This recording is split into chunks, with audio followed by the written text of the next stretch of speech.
Ladies and gentlemen, boys and girls, children of all ages, we proudly bring to you Mormonism Live! Shut up and sit down.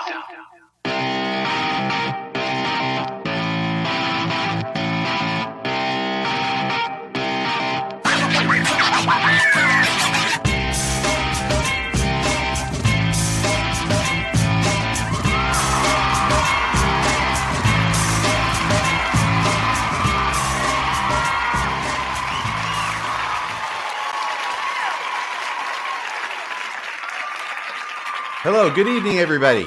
Thank you. Thank you so much. Okay, that's enough. Thank you. Bill, How's you look extraordinarily pensive tonight. What does that mean, pensive? It means in deep thought. I was going to show, well, the reason I was trying to pull up on my screen some of these new thumbnails that we've created for YouTube to show some of our followers and fans. Bill has been going absolutely crazy in a brilliant way with the art on the thumbnails. They've been previously released, but he went back and now he's using, is it AI, to generate some thumbnails that are much superior to what we had before, I think. Yeah, so in the last maybe 2-3 weeks, we've gone out of our way to try to improve the visual look of our YouTube channel. And folks, by the way, as opposed to the non-visual look. Well, yeah, then whatever. Well, I guess. So, if you haven't subscribed to our YouTube channel yet, I would highly suggest, folks, that you subscribe to the channel. You can just go on YouTube, look up Mormon Discussion Incorporated, INC, and just go on the channel and subscribe. You're probably watching it from there right now, but folks, we'd love to have you as subscribers. The other thing, too, let me grab it here really quick. I'm going to put it. Let's see here. Pensive again. Oh, no, it's a little bit of silence here. So I'm going to put it in the comments. This is, if you want to subscribe to the mailing list of Mormon Discussion, we don't send a ton of stuff. We're not trying to overwhelm you. Once every, 3 months or so, we send kind of a mass email out to everybody, thanking donors and letting folks know what the cool episode is that's coming up on one of our shows. So I did send that to you, but I'll put up here on the screen, RFM. Let me, so look at this. So Ghost of Homophobia Past. I love that. And what a great episode. That's from December of 2016 or something.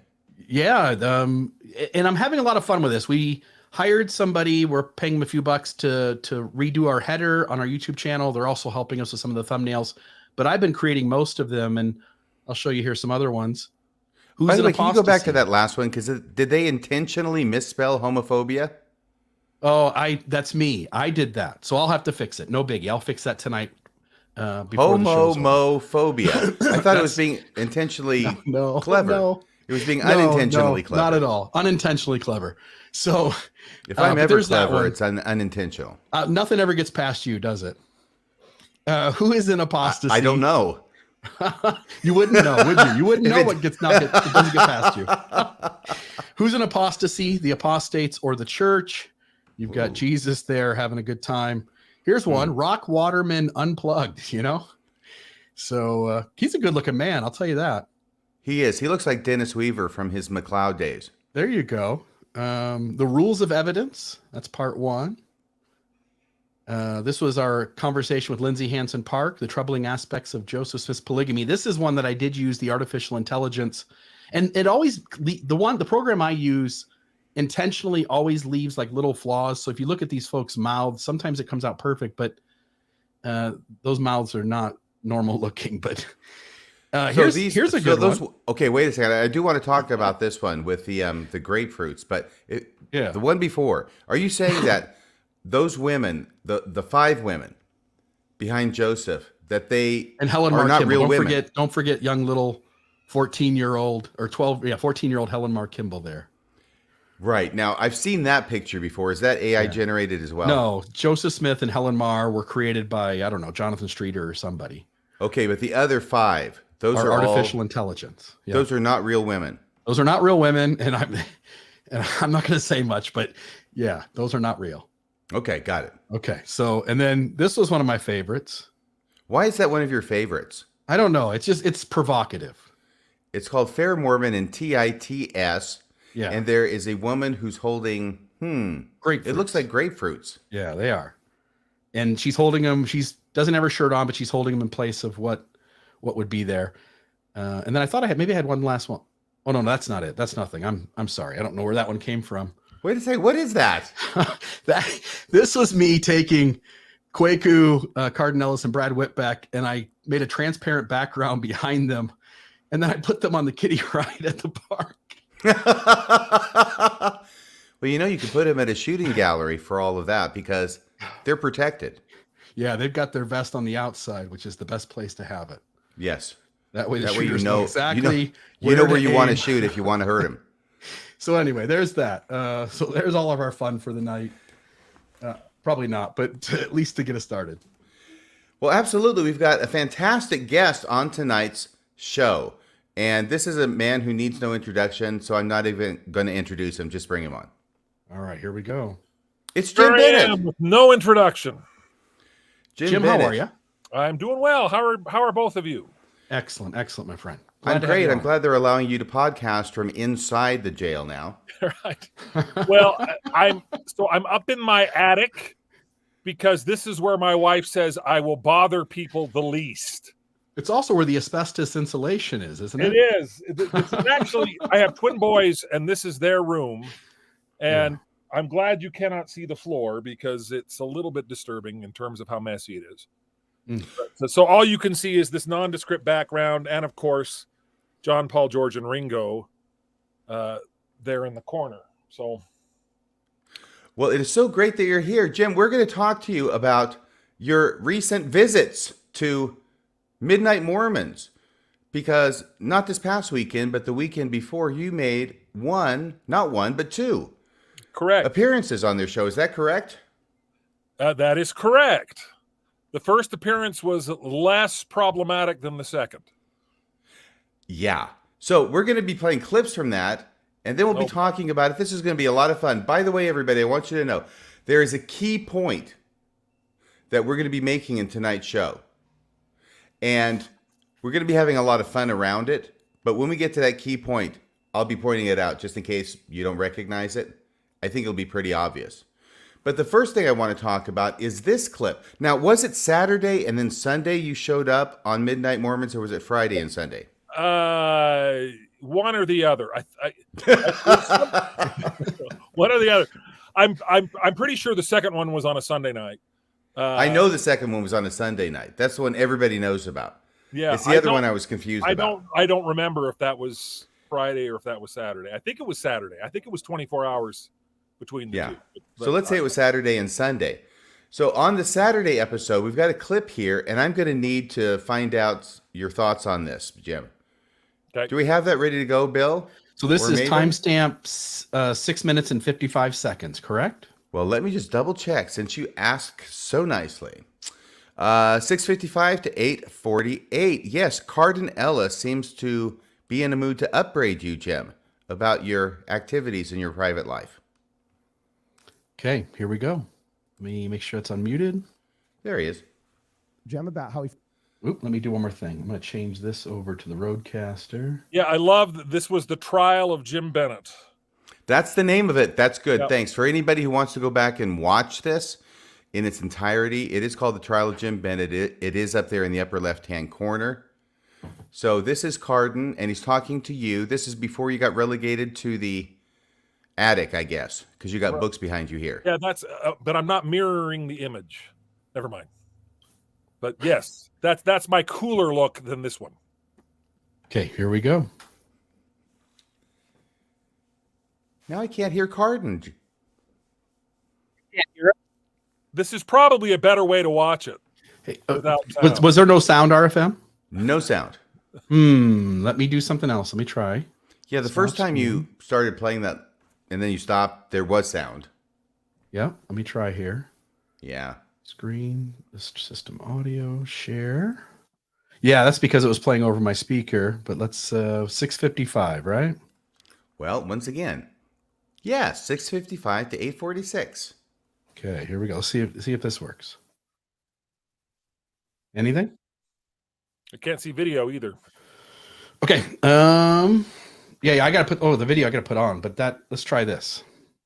One of the things that he did recently, it was just frustrating. Any sound? Let's dig it out here. We're all family, right? Was I saw you return to, Bill Reel and RFM's show, though you had said that you felt like your empathy had been weaponized previously by those guys, and then had a conversation in which I felt like you kind of, you're a diplomatic person, and diplomats are willing to cede ground in order to establish some kind of compromise and reach some kind of agreement, which I think is noble. But when you cede ground with people who never cede ground, repetitively, we just end up ceding ground to people that hate us. And I feel like you kind of validated a false narrative. I feel that the church is just one big fat homophobic institution, and you're not willing to call them out publicly for fear of losing your spot in Mormon Tabernacle Choir, which is the soundbite that I would run with if I were an anti-Mormon, just so I could say, see, even Jim Bennett, even the actives agree with our false narrative, even though we have endless podcasts with Timber Harware and Skylar and other people that say the exact opposite, who are actually gay members of the church.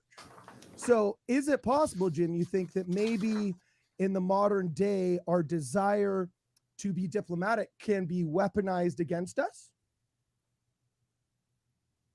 Well, that's a question that's a bit of a non sequitur from the setup that you gave. Okay. You were upset that I went on RFM and Bill Reel after I'd expressed my frustration with Bill Reel. Oh, that did surprise me. Yeah. Well, but it's worth noting that I didn't go on with Bill Reel. I went on with RFM only. Oh, Bill really? Reel was not present in that. And Bill Bill Reel and I have actually had a falling out since then. I mean, I was very frustrated with my initial conversations with Bill Reel for the reasons you described. I felt every time I said, you have a valid point of view, he took that as, aha, you've given up ground. You're throwing the church under the bus. Look, I won the debate. Yeah. When in fact, we weren't debating, or at least I wasn't debating in my mind. And You're the fact having a that he conversation. set that agenda before the program and didn't tell me, and then after the fact went around talking about it as a debate when that's not what it was, I felt that he had dealt with me entirely in bad faith. And I've said that repeatedly. I said that the first time I came on and talked to you about my conversation. I remember that. Yeah. And so this conversation that you're talking about was a conversation one-on-one. Well, they also had their producer on. I can't remember her name. Maven. But sorry, Maven. One-on-one, essentially, with me and RFM. And Bill Reel was nowhere to be found. Since that, Bill Reel, after the decision against the church. And just FYI, you've got a timestamp ending at 8:46, but we're past that at this point. Do you want to keep going? Oh my gosh, we went way past it. No, I don't want to keep going, actually.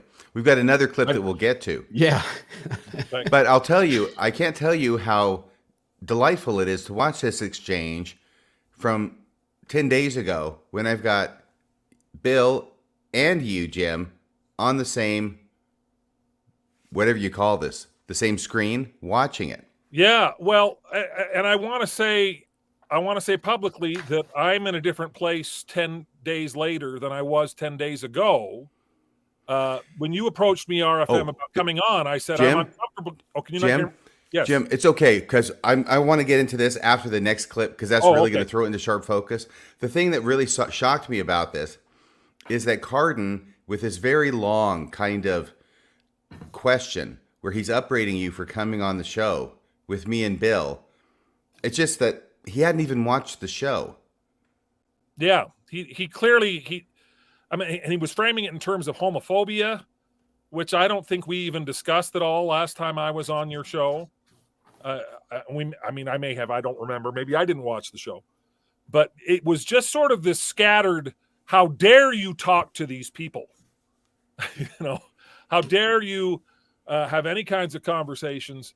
And, in light of, and we're going to get into this, I think, later on in this show, but in light of what's recently happened with Patrick Mason and all of that kind of thing, it's very clear to me that Cardin and the Midnight Mormons and really a lot of people inside the church and who consider themselves defenders of the church have only one template to apply to anybody outside the church, and that's the Korihor template.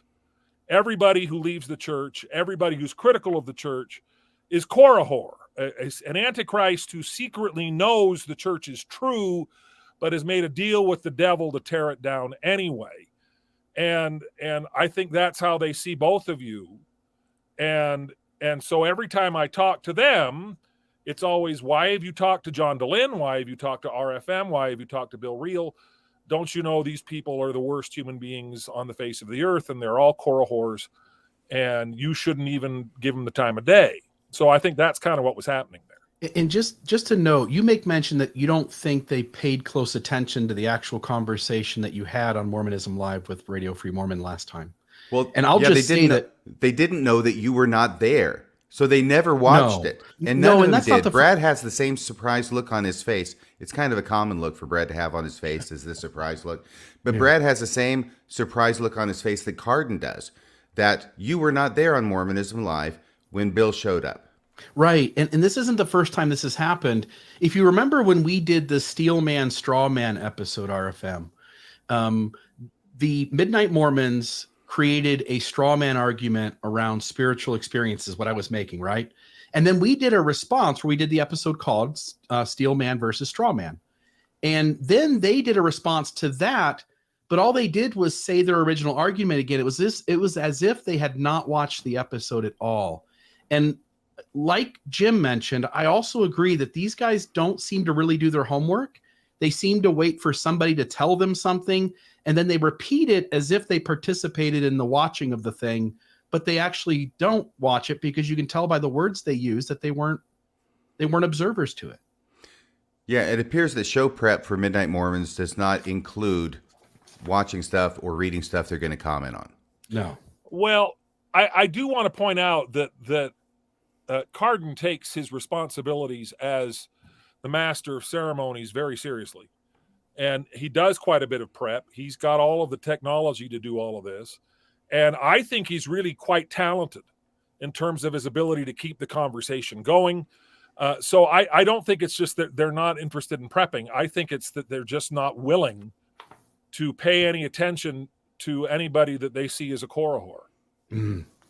Great point.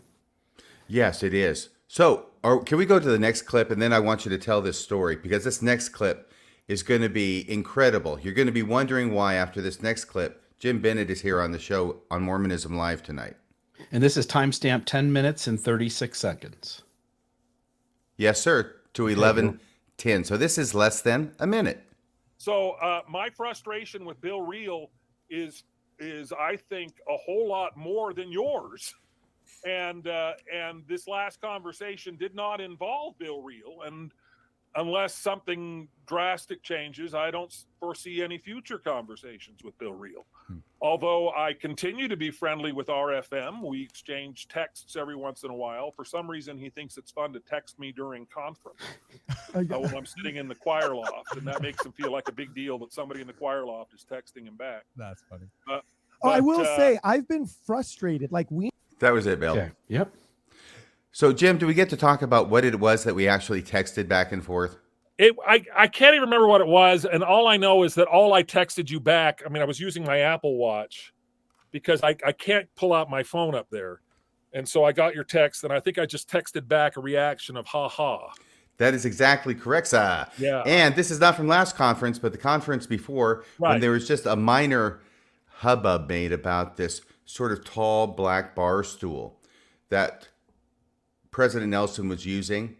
Oh, right. Bar stool's pejorative. You know what I mean. It's a tall black chair, and it was black, so it's fading in. It's not going to be attracting a lot of attention. Somebody got a side shot of it, and there was this huge chair, and I had just texted you, knowing that you would be singing in the choir and be back there. I think I said, I dare you to pull out that chair from under President Nelson when he's not looking.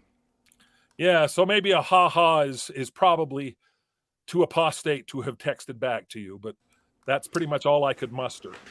Yes, well, it was a ha-ha. It wasn't a thumbs down. No, it was not an exclamation point. It wasn't a question mark. It was a ha-ha. Well, there you go. Well, it was interesting because that conference, I watched that conference, and like a lot of people thought, it may very well have been President Nelson's last conference. He was looking very, very frail. He was looking very frail. He was moving very slowly. and he was sitting down to give his speech, and his last talk, right at the end of the conference, he said, "May God be with you till we meet again," and he burst into tears, and it felt very, very much like a farewell. So it was very surprising, in a delightful way for me anyway, to see him this last conference, and he was a whole lot more vigorous. He wasn't sitting down, and he gave what I consider to be the talk of his life, the best talk he's ever given, and one of the best talks I've ever heard in conference. Right. Well, the other part from that clip that we just played, and this is the part I want to talk about. 10 days ago, you're saying, unless something drastic happens, Jim Bennett, you're not going to be on the show with Bill Reel, and yet here you are on the show with Bill Reel. How does this happen? This is an incredible turn of events. Well, I have you to thank for much of it, but I have Bill to thank for most of it. Well, let's start with me. Well, we'll start with you. So when you invited me on the show, I said, "Is Bill Reel going to be there?" And you said, "Yes, he is." And I said, "Well, I need to get some things straightened out with Bill before I come on the show, because I have a bone to pick with Bill." And you, I mean, at one point you were trying to coordinate getting us together. And what was it says? You said, putting together a superpower summit is really difficult or something in one of your texts. Yes. And, shuttle diplomacy. Yeah, shuttle diplomacy. But Bill and I had a really good and productive phone conversation, and I told him what my frustrations were. I don't know if we want to hash all that out again. I don't know if that's of interest to anybody else. No, I don't know, but I think it's of note. Obviously, RFM reached out and said, "Hey, I'd like to have Jim Bennett on the show." And I knew that you had a grudge reasonably enough, because I think you and I come to our interactions with very different values. And in my conversation with RFM, I said, "Look, I've got no problem reaching out to Jim. I think the world of Jim Bennett. I just disagree with him in how he comes to a situation and how I come to a situation. And we bumped into each other." And so I picked up the phone and I gave you a phone call, and I was actually hoping we would put it off to another moment where we could have like a face-to-face, but we just, over the phone, probably an hour and a half, maybe. Something like that. Yep. And we had a lengthy conversation where both of us shared what we were feeling in those situations, what we were thinking in those situations, why we came to the situation the way we did. And essentially the conversation ended with me expressing that I now understand your situation and how you feel about things, and I'm going to do my very best to not disrupt you in the ways that I have in the past. Well, and I was very appreciative of how open you were, how willing you were and vulnerable you were to, accept the validity of the issues I was raising. Yeah. And what I said to you at the end of that, and I want to say publicly here, is that my life has been immeasurably blessed by my interaction with Bill Reel. I wrote that CES letter reply, and that went viral, but I didn't go viral. It was the reply that was there. Me as a personality wasn't anything. And it was Bill that was willing to have those 14 hours of conversations with me that really sort of put me into this world where I'm having conversations, not just with you, but also with Midnight Mormons, and also, with people all over the spectrum. And it's introduced me into a world of bridge building. At least I want to be bridge building. It has introduced me. When I wrote the CES letter reply, I was deluged with very kind messages from people within the church who said, "Thank you so much. You have helped me stay. You've helped me stay in the church. You've given me some tools to be able to stay, and I'm grateful for that." A lot of them came from missionaries, a lot of mission presidents.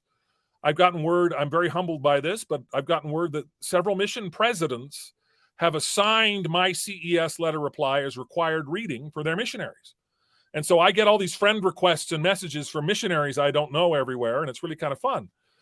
Since I talked to Bill that first time years ago, and then subsequently talked to John DeLynn, and I now get more messages from people outside of the church than people inside the church. And the messages say something along the lines of, you didn't persuade me to come back to church. You didn't persuade me to reclaim my faith. But what you did demonstrate is that you can be in the church and have integrity. And you've given me empathy and appreciation for my family and friends who stay. And you've given me hope that we can continue a relationship, that I can better understand where they're coming from. I mean, I get those messages all the time, and I count those as a huge, huge win. Before I started having conversations like the ones I had with Bill, I think so many members of the church I was unaware of the huge gaping hole that exists in terms of communication between people who are in and people who are out. When people leave, they're shunned. There's a disconnection, to use the Scientology term. It doesn't always happen, but it happens far, far, far too frequently. And it happens within families. It happens within marriages. Mixed faith marriages are something that the brethren never, ever address. And people get divorced rather than accept the fact that their spouse believes differently than they do. And I see that as a huge problem that I want to be part of the solution. And I think that Bill particularly has sort of given me entree to the possibility of doing that. So I'm very grateful for that. And so, I mean, I'm happy. One of the reasons I also wanted to have that conversation, Bill, with you offline and not here is that if the first time we talked was right now, the next hour and a half would be that the same conversation. Right. Yeah, totally. Probably a little more heated because we know we're being watched and we're in public. And so we've got a little more ego, a little more walls up. Sure. Yeah, and I didn't feel like we had to do any of that in a private conversation. And I have great respect for you. I have great respect for we still disagree on a number of things. But I think, and this is kind of where I want to go with all of this, is I think that what we did in that private conversation was modeling what President Nelson was asking of the church in this last conference. I mean, that talk about, at one point, I'm sitting in the choir loft and you're supposed to be quiet as a church mouse. And not texting. Not texting, especially when you've got some guy trying to get you to get the prophet to fall on his rear end. I didn't really expect you to do that. But it would have been funny if you had. Anyway, I'm not going to go there. But President Nelson, I can remember the exact quote. He said, if someone in your ward gets a divorce, or if a missionary comes home early, or a teenager doubts his testimony, they do not need your judgment. And audibly, I went, thank you. And I had everybody around me turn and look at me like, shut up. You're not supposed to say anything. But I wanted to stand up and cheer because that's a message that does not get emphasized nearly enough. And I think it really has the potential to be the greatest legacy that President Nelson leaves behind. If we can really become a church that functions that way, that operates without judgment and with acceptance of people who are not walking the covenant path the way we expect them to, or the way the ideal way of doing it. They do not need our judgment, and we can continue to love them. We can continue to communicate with them. We can continue to build bridges with them. Yeah. I'm going to say two things, RFM. I know we're going long on this part of the show, but the conversation that I had with you, again, for an hour and a half, I thought was both sides were very vulnerable. You credited me, but I'm crediting you back. You were very forthright with me, open about your thoughts on all these things. I didn't feel at all. Maybe in the very first 10 seconds of the phone call, but once we got past that, it felt like two friends just having a good conversation, working out some differences and letting each other know kind of where they stand on things. And I deeply appreciate you always have this demeanor, by the way. The second thing I want to say is that in the midst of, because you mentioned Patrick Mason earlier, I have gone after Mason, Givens, those nuanced believing voices who are soft and kind on the inside, but on the edge. And my point has always been to those folks that they refuse to talk to the critical voice and hash out these long conversations where folks who are really in crisis and having doubts and trying to figure out how to make sense of all of this, they really need to hear those kinds of conversations modeled, because regardless of what position you hold or I hold, and no matter how defensive we are of those positions, the people who are hurting deserve a conversation to take place so that they have that to work with, so that they can make decisions about how they're going to navigate their faith crisis or rebuild their faith. And as I've attacked Mason and Givens and those folks for not being willing to have those conversations, Patrick Mason went on to Mormon Stories, and he thought John was the one who had attacked him. And he said, John, you've said that I won't go on and have these conversations with folks. And John said, I've never said that. And what Patrick misremembered was that it was me. And what I'm going to say is that what happened this week kind of says that's real. That when you go into a space as a believer to talk to the critic and to make it a safe space where all these conversations can be worked out in long form, real time, there comes a lot of risk in doing that. And as much as you and I have bumped into each other in the past, I've always stood by the fact that Jim Bennett seems like he's the only person who actually will do that on a whim's notice. And kudos to you for being that guy. Well, that's very kind of you. I think Patrick's long form discussion with John DeLynn was very productive. Yeah. I don't know Patrick well. I'm acquainted with him because I know his parents very well because they're in my ward. His father has since passed away, but he was my home teacher for years and years and was every person's dream of what a home teacher should be. Showed tremendous interest in my kids in a very kind and loving way, spoke at my children's baptism. And I can still remember his talk on the Holy Ghost where he talked about getting his head caught in a fence. That's a whole other story, but just genuine, marvelous people. And his mother, Leanne Mason, is still in my ward and is a favorite person of everybody in my family. My children all like, well, let's go visit Leanne Mason. We need to talk to Leanne Mason. I need a little Leanne Mason. And so really my interactions with Patrick have been sort of ancillary to my interactions with his parents. But I have always found him to be genuine. And I watched his Mormon Stories interview, and I thought the things he had to say, particularly about polygamy, where he talked about lipstick on a pig and all kinds of things, were very, very frank. I really believe Patrick's heart is very much in the right place. Amen. So Patrick wants to have those conversations, and yet the lashback of this past week was enough that he stepped away from that arena. Okay, Bill and Jim. And Maven, first off, Maven, go ahead and say something. Then we're going to go talk about Patrick Mason, but I got to actually give the backup for those who don't know what happened this past week so that they'll be able to understand your conversation going forward. Maven, what do you have to say?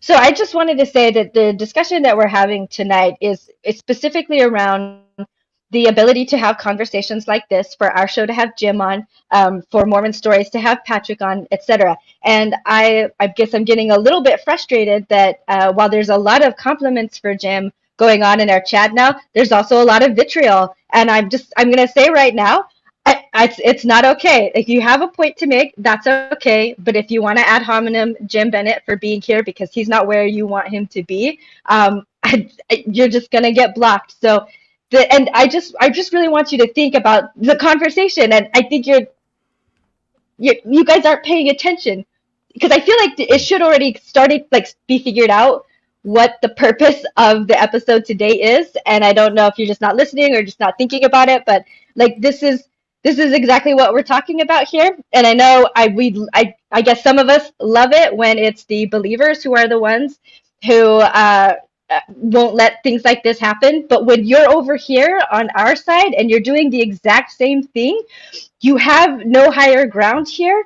And so I just want to say that I'm just getting a little bit frustrated with our audience. I love you guys. You guys are great. You've been very respectful to Jim in the past and to other guests. And I just really want to say I get the frustration. I really, really do.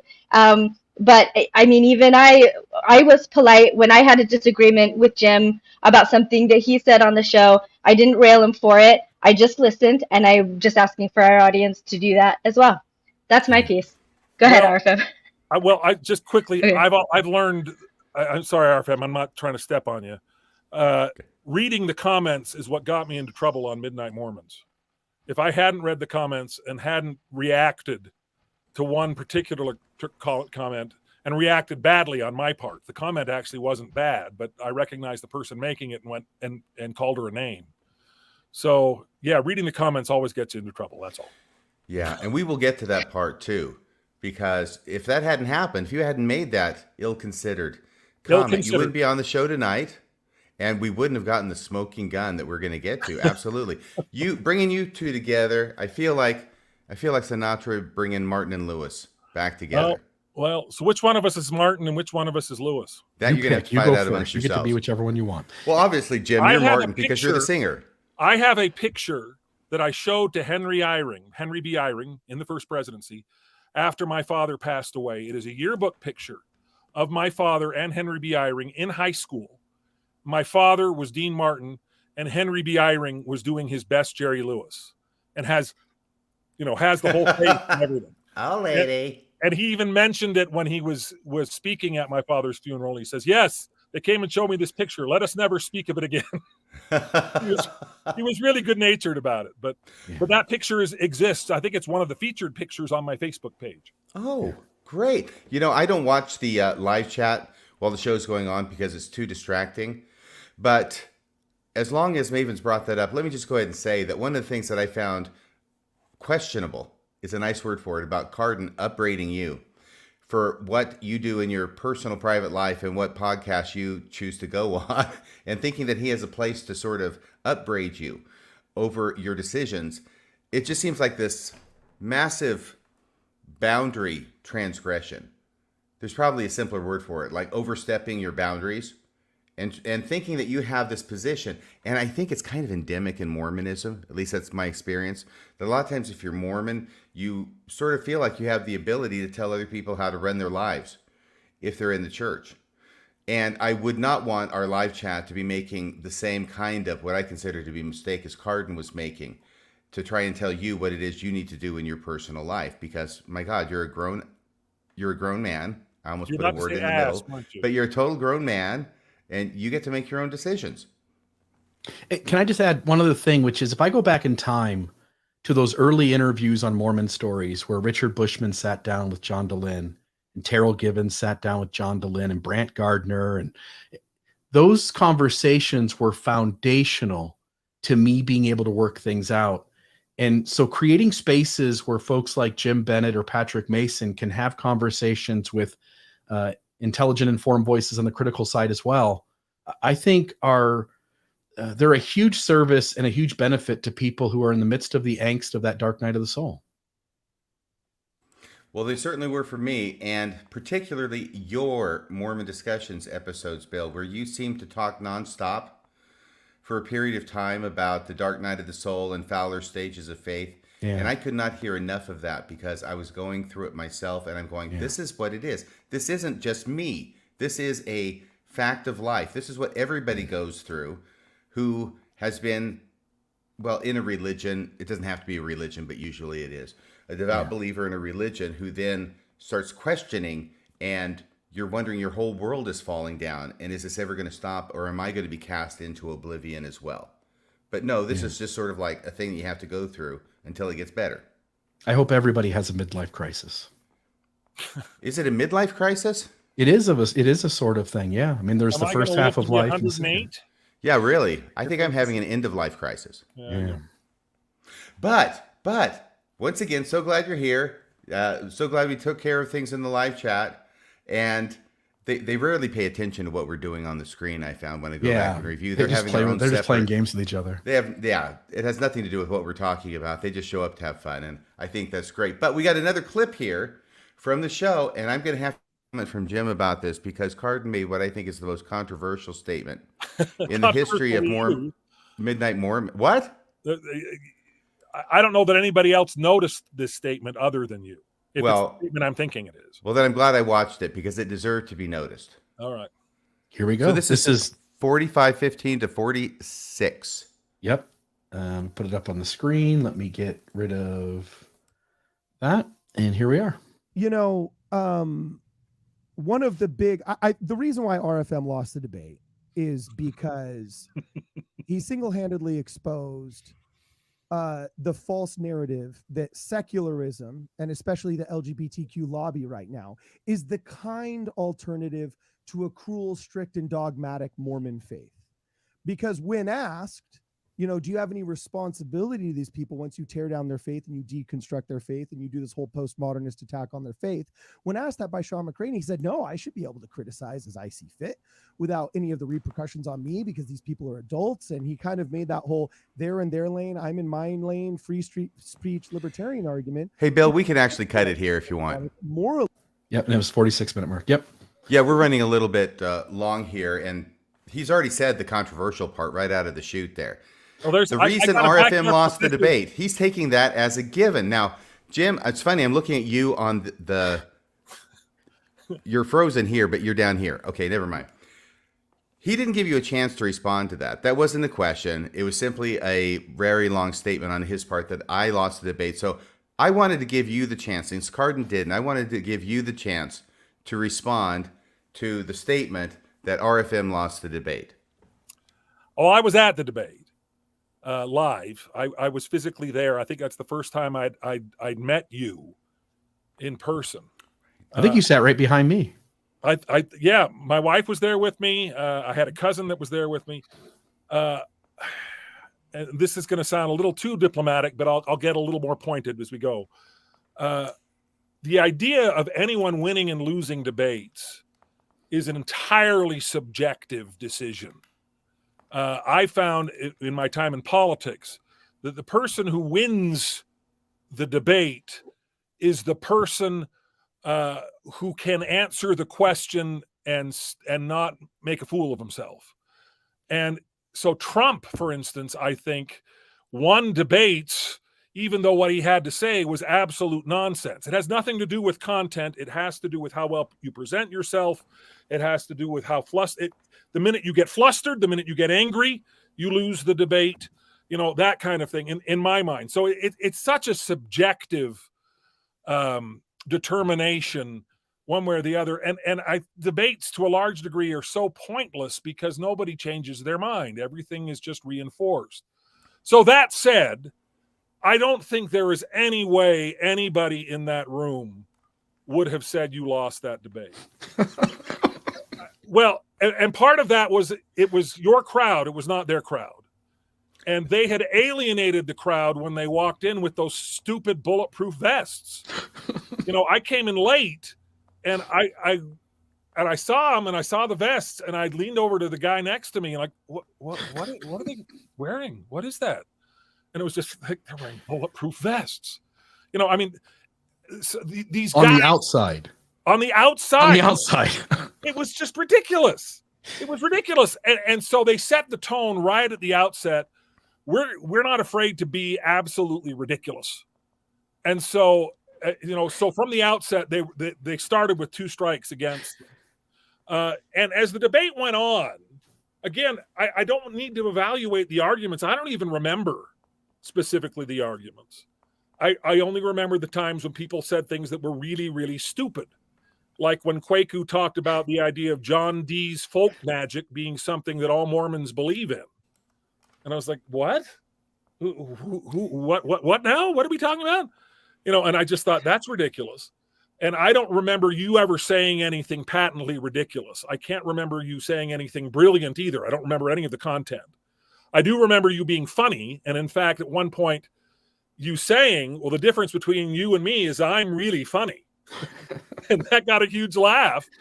And it worked. It was exactly right. You got everybody in the room on your side.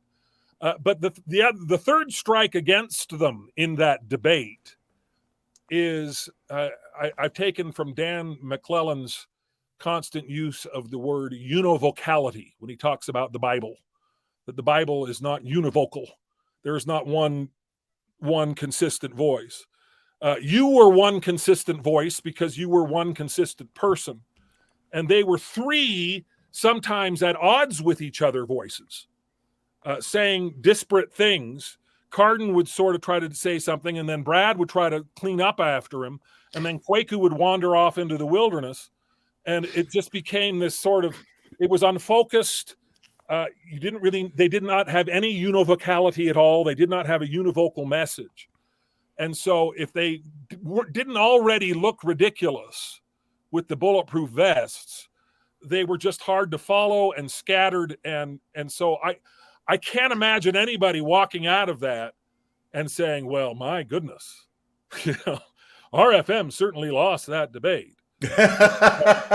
I just don't see that as being anybody's reaction, including people, I think, who would have been more sympathetic to Cardin and Brad and Kwaku's arguments.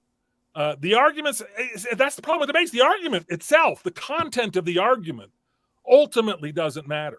It's who do you like, who makes you feel comfortable, who are you willing to listen to, and they went out of their way to be off-putting and strange and scattered in their presentation.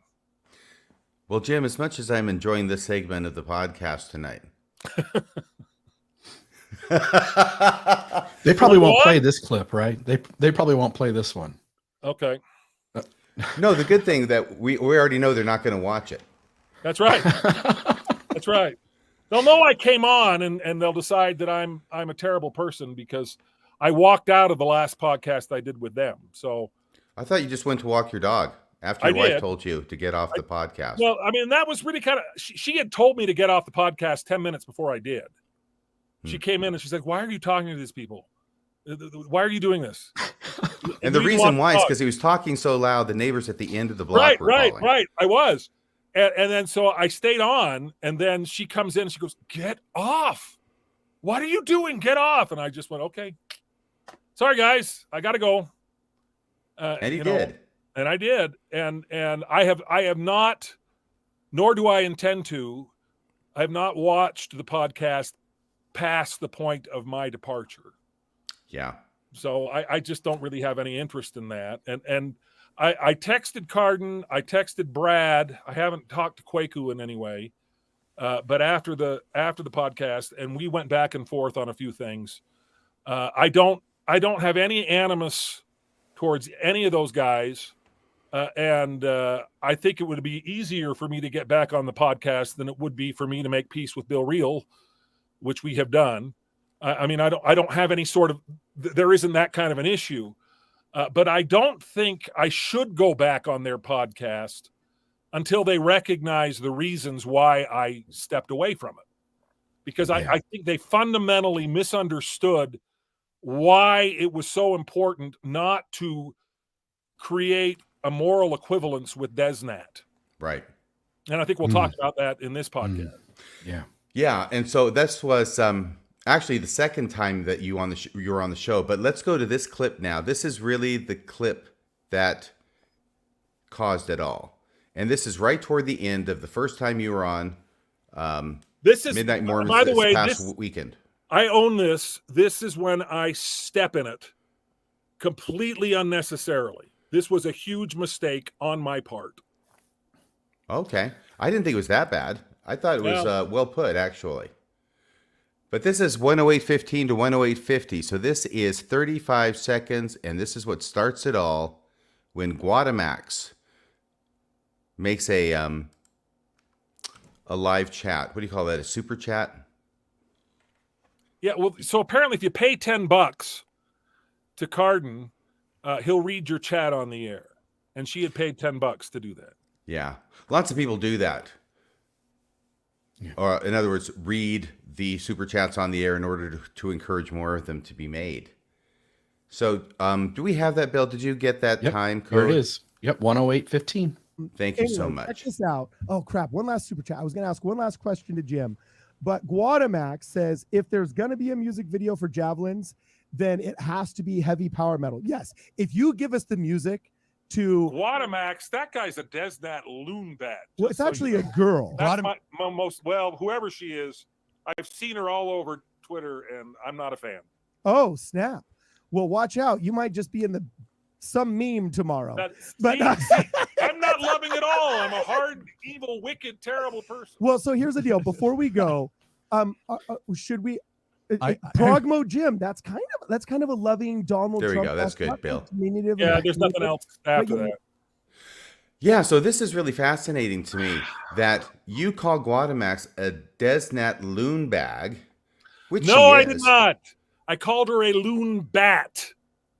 Oh, it wasn't a loon bag? Different. Not bag, bat. It's a word I use that isn't a word. A loon Well, bat. both of them are words separately, so why can't they be used together? I don't know why that bothers me or why it matters, but she's like, he called me a loon bag. I'm like, I didn't call you a bag. I called you a bat. Hey, can you play that again from that timestamp, Bill? I want to hear this again. You want to hear bat or bag? I thought you called her a loon bag. So did she. Not that. That's the next one, Bill. Yep, right here. I had thought you called her a bag. So did she. But this is when you thought it was a guy. Ooh, hold on. We're gonna have to. It's an advertisement. I just got to let it play. So here we go. Okay. Anyway, check this out. Oh crap! One last super chat. I was going to ask one last question to Jim, but Guadamax says if there's going to be a music video for Javelins, then it has to be heavy power metal. Yes, if you give us the music to Guadamax, that guy's a Desnat loon bat. well, it's actually a girl. Okay, now I do see it. I do see it. It's bat. Not that it matters. Both of them are obnoxious. And the worst part about it is that Guadamax, for all of my frustrations with her, which still remain, because I am familiar with her work on Twitter, it's absolutely reprehensible. It's absolutely Desnat, awful, white supremacist garbage.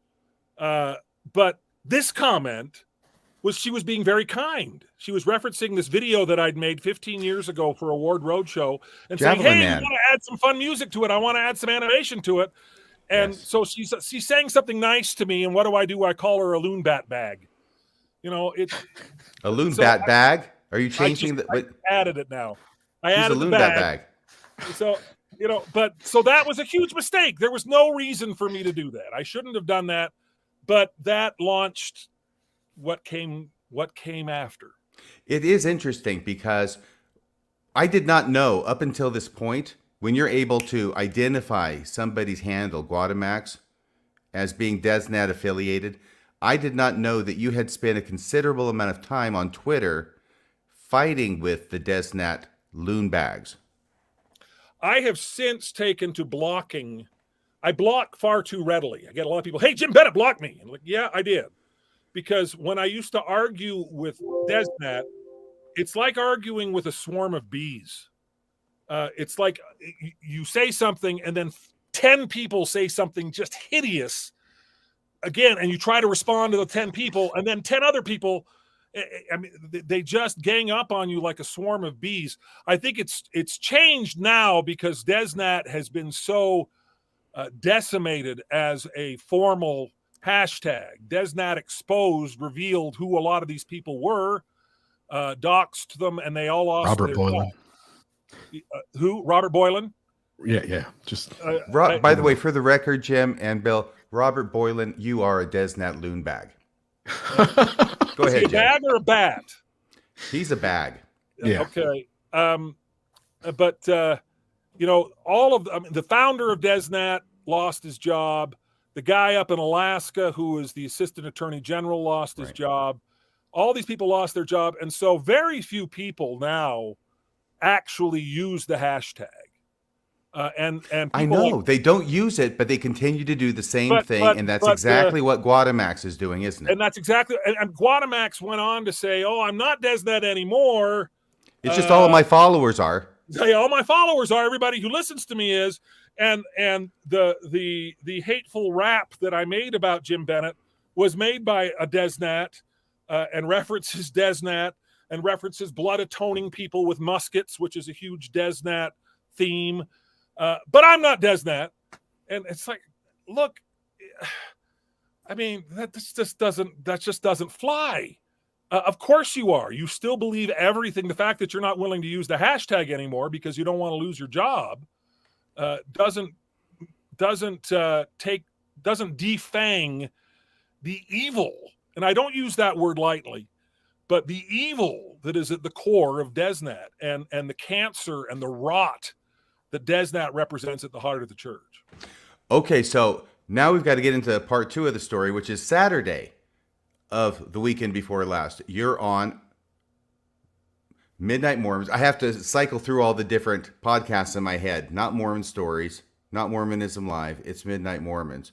You're on there Saturday night. You make this comment about Guadamax being a Desnat loon bat. Yes. And you think it's a guy. Yeah. Cardin immediately corrects you because, of course, he's friends with this Desnat loon bat. Right. And for whatever reason, I'm not saying anything, but you're obviously friends and you know him personally.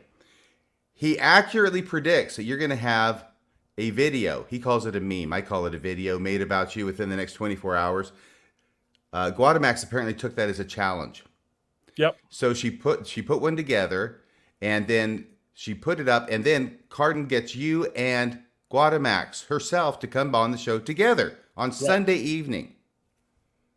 Yep. And that's where all heck broke loose, because my impression of it is that Jim held forth in a very vociferous and eloquent manner about the evils of Desnat, and Jim showed that he was not going to put up with any of the apologetic nonsense that that Brad and that Cardin were trying to sell in order to justify or mitigate what it was that Desnat did, and specifically Guadamax. And it was actually Kwaku who I think was the voice of reason. I wanted to stand up and applaud every time Kwaku spoke. He didn't speak enough, maybe because I was screaming. Actually, I didn't scream. I went back and watched myself and went, you know what? I wanted to scream, but I didn't quite get there. And I'm kind of proud of myself for being able to rein it in a little bit. You were projecting. And projecting very well. But actually, yeah, Kwaku was sitting there saying, no, these Desnat people are not cool. I've been on the short end of their tirades and their nasty comments. And he's gotten it a lot worse than I have.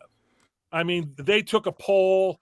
Should Kwaku go back to a mental institution, or should he go back to Africa? They do N-word towers. Somebody will post an N and then they'll spell the word out. They don't do that. A lot of the reasons they don't do these things anymore is not because they don't want to. It's because the Twitter has cracked down on them. They're well aware that these guys are a hate group. They're even under Elon Musk, they can't get away with that kind of crap anymore. But that's the kind of stuff that Kwaku encountered. And so he was just very clear, guys, these are not good folks. These are not folks that are decent people. These are and we should not be seeking for ways to justify what it is they're doing. Right. So now we get to Sunday night, which would have been a week ago Sunday. Sunday was 4:30, so it must have been 4/23. April 23rd, I think, would have been the date of that Sunday. And you come back on the show. They've got Guadamax on there. And I understand that the video that she had put up in short order about you had been taken down off of Twitter, whether she took it down or someone else did. Yeah, I don't know if Twitter asked her to take it down, but she took it down. And so to her credit, to some degree, she took it down, but I suspect she was gently nudged in that direction. So, but I don't know. The video is no longer there, and I'm grateful for that. All right. So here's what I want to do, Bill. Yep. If you would go past this next clip and go to the trial of Guadamax, because that's what they titled, Midnight Mormons titled their second episode. First one was Trial of Jim Bennett. Second one was Trial of Guadamax. Live stream for April 23rd, 2023. They never quite play the entire video meme that she created about you. but they first off play about 30 seconds of it, and then they stop. And the first 30 seconds is me sticking my foot in it. I mean, they just play that clip of me calling her a loon bat. So that's the beginning. That's the setup. And you know, and if it had stopped there, I wouldn't really be upset. Right. And what it is that I've just tried to take the two places where they played as much of that video that Guadamax made and put it up here in the timestamp, so we have as much of that as we can. And the first one's at 1635 to 1658. Do you see that down there, Bill? Look at my face. What? Just that face. Oh, yeah. Now, did you create that? Did you create that yourself? I created the AI avatar. I didn't give it a scowl like that. So okay. She animated me.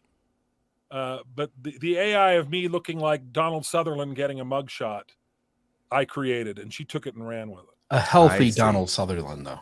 Oh, okay. Yeah. Healthy Donald Sutherland. Hey, you know my favorite quote from Donald Sutherland? What?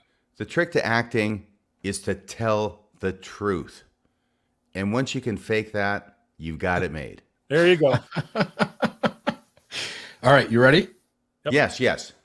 Racist, sexist, now you're gonna mess with the nest, so you better be ready for the sting for when the deseret presses. I'm so sick of progressives, Babylon worships, sex obsessives, blind to the eye of the wisdom, alive in the 15 elders of the church of the blessing. Say you, what's purpose to life? Atone for what blood and put down the Bowie knife. You believe it's all chance in the sky to eat, drink, and get married and die. Okay, so they're calling him a big fat Okay, and you can stop it right there, Bill. Yep. So there's the first part, and now, of course, it's Cardin who interrupts it.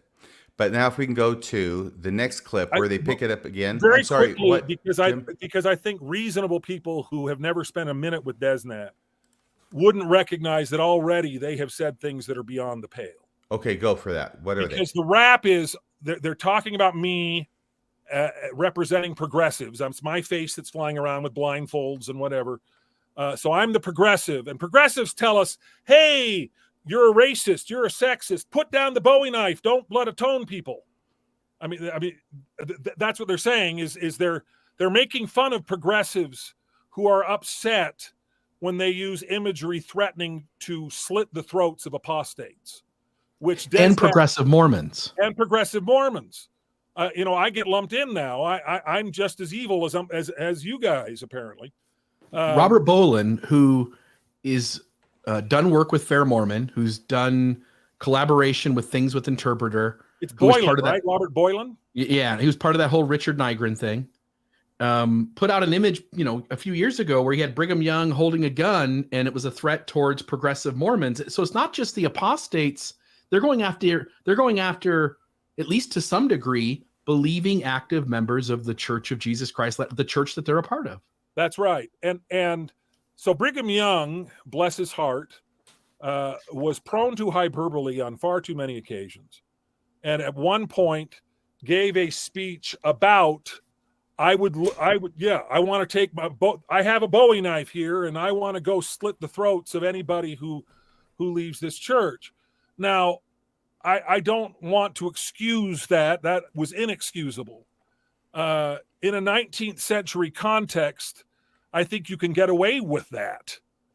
And people can say, oh, yeah, that's just Brother Brigham. He's sort of full of beans. In a way that you can't when you quote it unironically in 2023, in the 21st century. I don't want to give Brigham Young a pass there, because I think he was absolutely wrong to have done that back then. But so just quickly in that video, it just quickly makes a quick reference to that as saying, hey, all you stupid progressives, you keep telling us to put down our Bowie knives. You keep telling us not to blood atone people. So the indictment is that we who are concerned about that kind of vicious imagery are weenies and aren't really true disciples of Christ.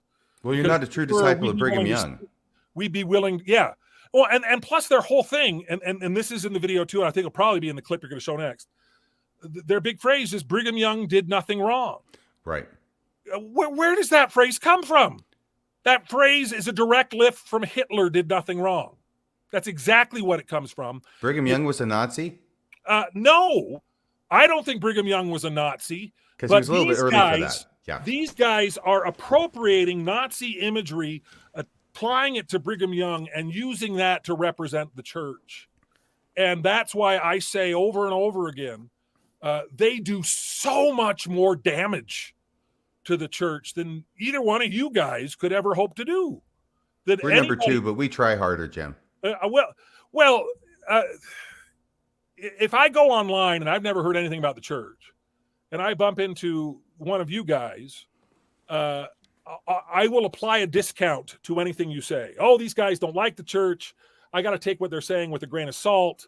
But the Desnats, it's we are the core of the church. We are the true believers.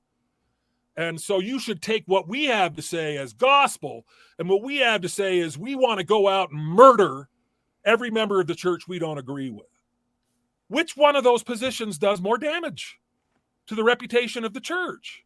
Because the call is coming from inside the house when it's Desnat.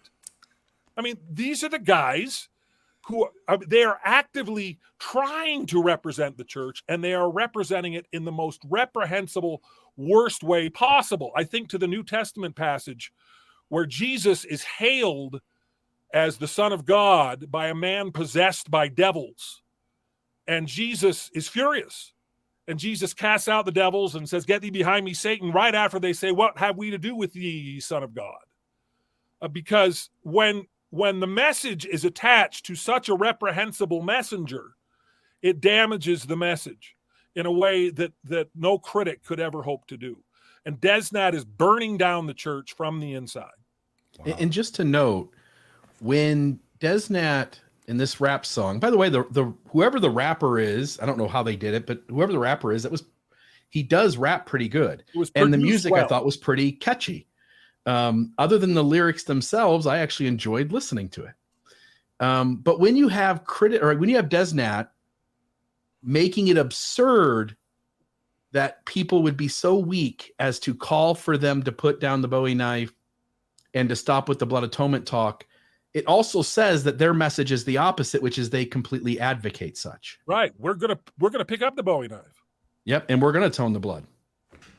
So let's go to the second part of this clip if we can now and see if we can get Jim even more riled up. There you go. All right, 24 minutes and 29 seconds. Here it is. You believe it's all chance in the sky to eat, drink, and get married and die. Inversion, y'all been tricked by the serpent in the garden with the kick into the bricks. Meanwhile, brick by brick, we be building up the body of the Lord in the mix. Repent, rebound, you made a wrong turn, you need to turn around. Yo, another foe, ammo with the fetish that you're chained to. I serve God, you chose mammon and the famine of the rod. BYDNW, I hit you with the truth and now it's funny that it troubles you. BYDNW, if you would ever follow through, then you would know it too. Listen, we believe that you can repent and you can come back into the fold and try it again. This time you can build from within and dig deep the root to keep calm in the wind. There we go. And there she is. I don't know who that is. Okay, so there we had certainly some iconography with Orrin Porter Rockwell and a pistol pointed at the camera. Pistol pointed at the camera right after my face has come across as the representative of the people they're singing about. And so I say, yeah, they're pointing a pistol right at me. No. The picture was at the screen. The picture wasn't really at you. That's guys, I'm not an idiot. Yeah. That rap is aimed at me, so the gun is aimed at me. And this is where I got most angry. Because then they launched into, now, Jim, here's the problem. What you don't understand is that the kids these days, that's what they do. Violent. I mean, Quentin Tarantino. Tarantino's my generation, not their generation, but that's another story altogether. And Brad even, Jim, can I finish?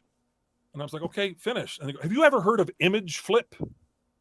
Like, I don't care. Basically the argument was I'm too old to recognize that a gun pointed in my face is no big deal. And I'm like, no, I'm not. I don't care what image flip is. Oh, well, that's an image you can pull off of image flip in 5 seconds. It's like, so what? It's a gun pointed metaphorically, at my face. And you want to kill me. You are threatening to kill me. And you're doing so in the name of the Lord. You're doing so in the name of the church as a representative of the church. That could not be more reprehensible than to do that. And that's when I went, okay, these guys, and they kept trying to say, oh, look now, and then Cardin jumped in. He's like, now, Guadamax, you did call him an anti-Mo, and, Jim's not an anti-Mo. You shouldn't have called him an anti-Mo. And Jim, you shouldn't worry about, this fun little gun meme. You just don't understand memes. That was their whole way they downplayed. And also when they showed that Quentin Tarantino video of John DeLynn getting metaphorically hit in the head with a baseball bat, and that's not just a meme. Kids these days, we meme. It's just what we do. We meme. It's like you're using the worst possible violent imagery, and you're treating me like I'm stupid or like I'm senile when I say that's not an appropriate thing to do in the name of Jesus Christ. It's also that kids these days are shooting up schools, and kids these days are walking into LGBT nightclubs and shooting. Like Mormon kids these days are walking into LGBTQ nightclubs. It's the people who create the song, or Guadamax putting out, her tweets. Like, sure, those weenies don't have, the gall to go do something. But what they're doing is they're sending a message to folks. And among those folks, there's 7% of people who have some sort of mental instability. And all it takes is somebody to think they're on the right side of the message and doing whatever the voices in their head tell them to do.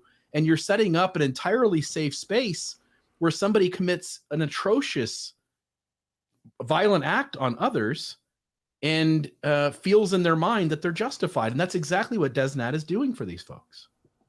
That's exactly right. I wish I'd had the presence of mind to raise the fact that this isn't just imagery with the young kids. We are in an epidemic of mass shootings in the United States. Yeah. Why would you want to use any image that feeds into that? Explicitly feeds into that. Yeah. Amen. Okay, now we get to what is really going to be the heart of tonight's show, because this is groundbreaking, and I was shocked when I actually saw it. But to set the stage for this, and I didn't see it. You brought it to my attention later, but I didn't see it at the time. Yeah, it didn't seem like you did, because if you had, I thought you would have stopped what you were saying and shifted. But you continued. You were on a roll at that point. But once you hear it, you can't not see it, right? Right. No, this goes back to 2021 August with the Musket speech by Elder Holland at BYU. And I think that the apologetic for that, by the way, I bring it up again, Jim, that the Midnight Mormons did an episode after that defending Elder Holland, and they titled it Elder Holland Did Nothing Wrong. It's so strange, this group, because it's like they're Desnat adjacent.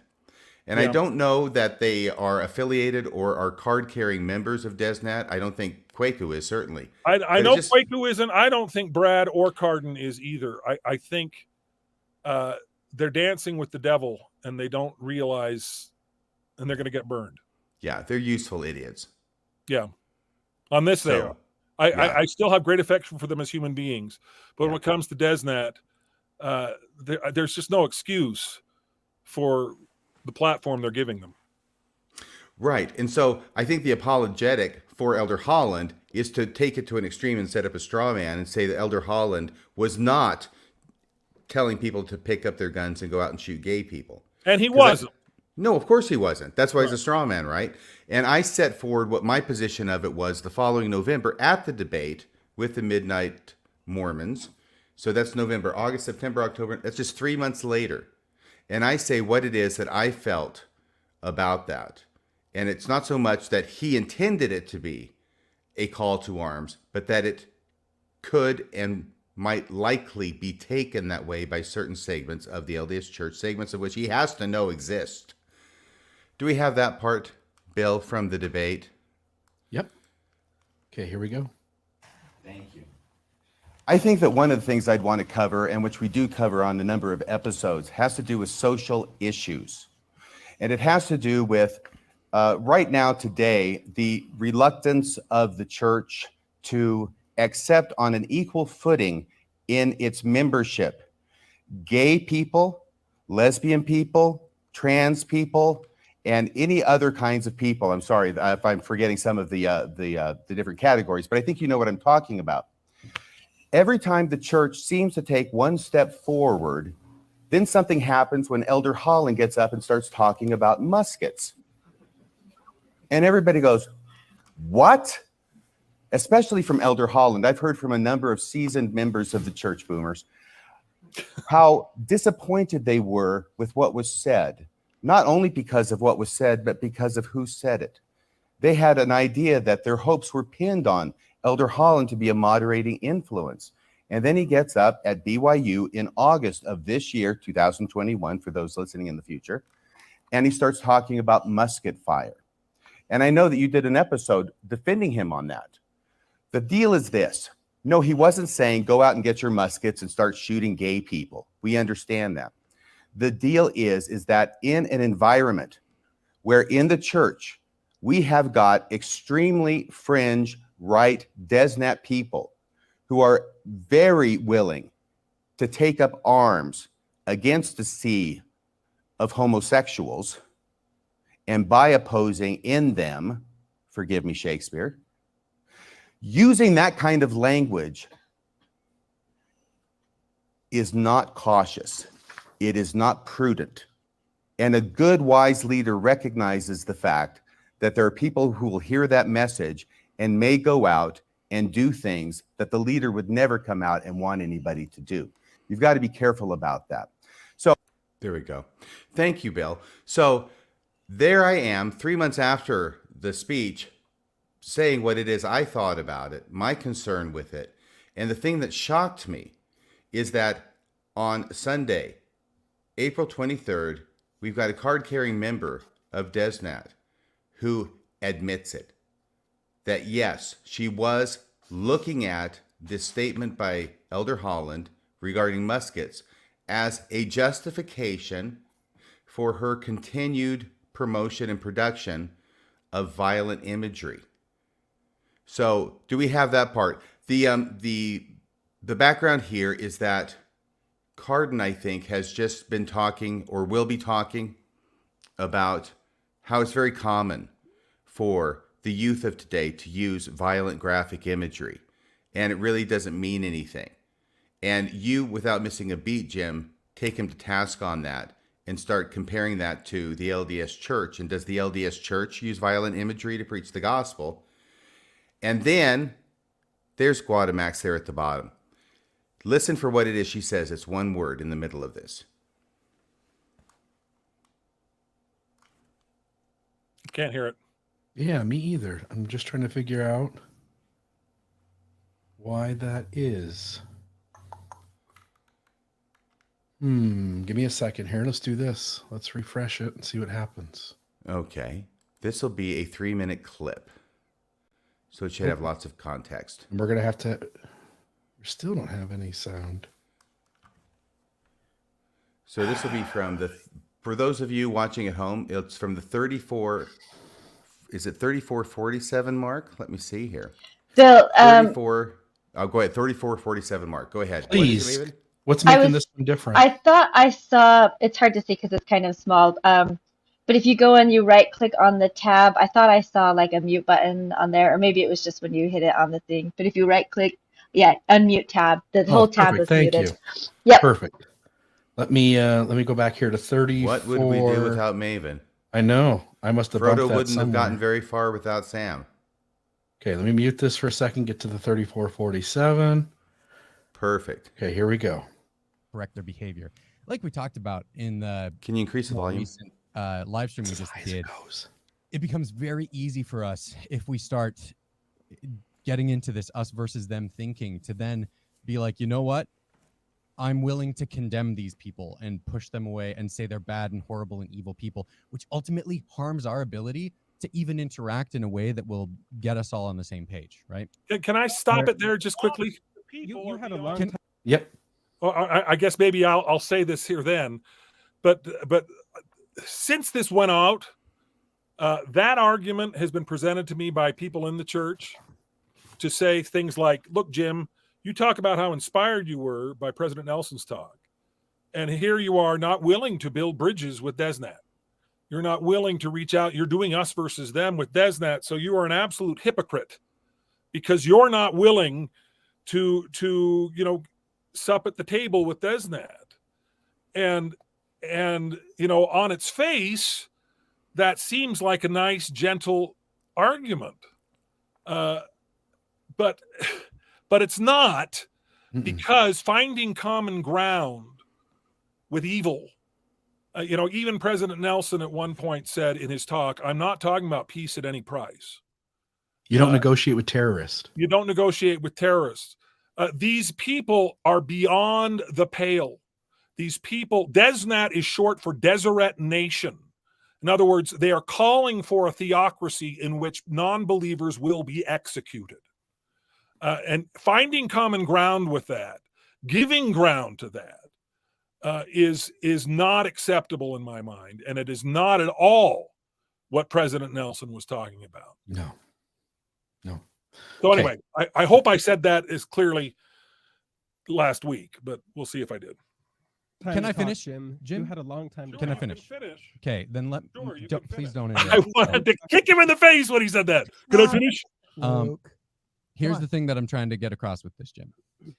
We need to make sure that we're not throwing out condemnation and making snap judgments of people based around whatever's happening, because it's kind of similar to what happened.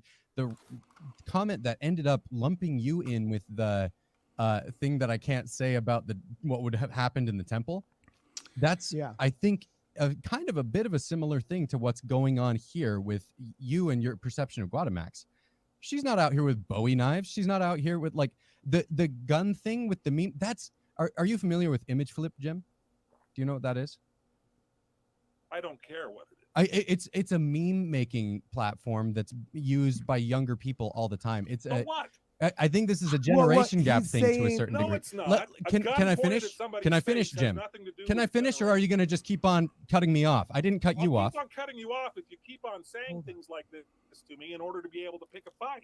I'm not trying to pick a fight. I'm trying to explain my point. Do you want to know? I don't care what meme flip is. I care that somebody's pointing a gun in my face. Okay, well, hold on, Jim. I think in Brad's defense here, what he's trying to say is a lot of these things that may be difficult for you to understand that you're checking out at face value, like a picture of Orrin Porter Rockwell holding a stylized pistol, is a lot like the people that started gasping when Quentin Tarantino made Kill Bill and the whole entire floor on Kill Bill was covered with blood and there was people putting nunchucks with mace in the air. It's kind of a stylized violence that he was famous for and actually become part of mainstream culture to such a degree that people would make memes of it. And then to get angry at that might unfortunately have a kickback on you rejecting an aspect of commonly understood aspects of pop culture. And I think it's fair to say that that's not we're not talking about pop culture. We're talking about the gospel of Jesus Christ. When was the last time you saw a Quentin Tarantino video posted in general conference? When was the last time you saw Quentin Tarantino's violence used to represent the principles of the gospel and defend the church? Muskets. People recognize that a Quentin Tarantino video. You should stop it there. Creating a sort of nothing I say beyond this mitigates what she just said. Yeah, let's play that again, because in the context, Cardin has basically presented it as legitimate, or is trying to legitimize using violent imagery to preach the gospel of Jesus Christ, which is what Desnat says they're doing, because that gives it the best possible spin for them, I guess. And you come back and say, well, does the church ever do this in this situation, general conference? Does the church use this violent Tarantino imagery over here? And then Guadamax leans into her microphone and says, muskets. Can you play that again, Bill? Of commonly understood aspects of pop culture. And I think it's fair to say that that's not. We're not talking about pop culture. We're talking about the gospel of Jesus Christ. When was the last time you saw a Quentin Tarantino video posted in general conference? When was the last time you saw Quentin Tarantino's violence used to represent the principles of the gospel and defend the church? Muskets. Boom. And I thought this was the smoking gun of all smoking guns. The smoking musket of all smoking muskets. She admits that she drew the connection that that's the approval in the message being formally given in the church is Elder Holland standing up at BYU and using the phrase muskets. And of course they would. Look, I'm not a rocket scientist, but my dad was. And it doesn't take that much intelligence to know that if you've got a DesNet group over here that thrives in all of this violent imagery, to have an apostle say something like that, even though the apostle didn't mean it to be taken that way, that this DesNet group is going to take it and use it that way. And so now Elder Holland has inadvertently made himself the patron saint of DesNet. Yeah. Which again was not Elder Holland's intent. No, I don't believe it was. I mean, the church does not really allow a vehicle for apostles to correct themselves or to admit error. But everything I've heard behind the scenes is that Elder Holland recognizes that this is probably not something you should have done. Can I push back on that, Jim? Sure. Back in the summer of 2017, Elder Holland got called out for repeating a fabricated miracle story about missionaries. If you remember that, I know it's been 6 years now. The missionary meets his brother while out on a mission. He has to get past some vicious dogs that are pets of the brother. Woof, woof. And at the Satan's Helpers Clubhouse, remember?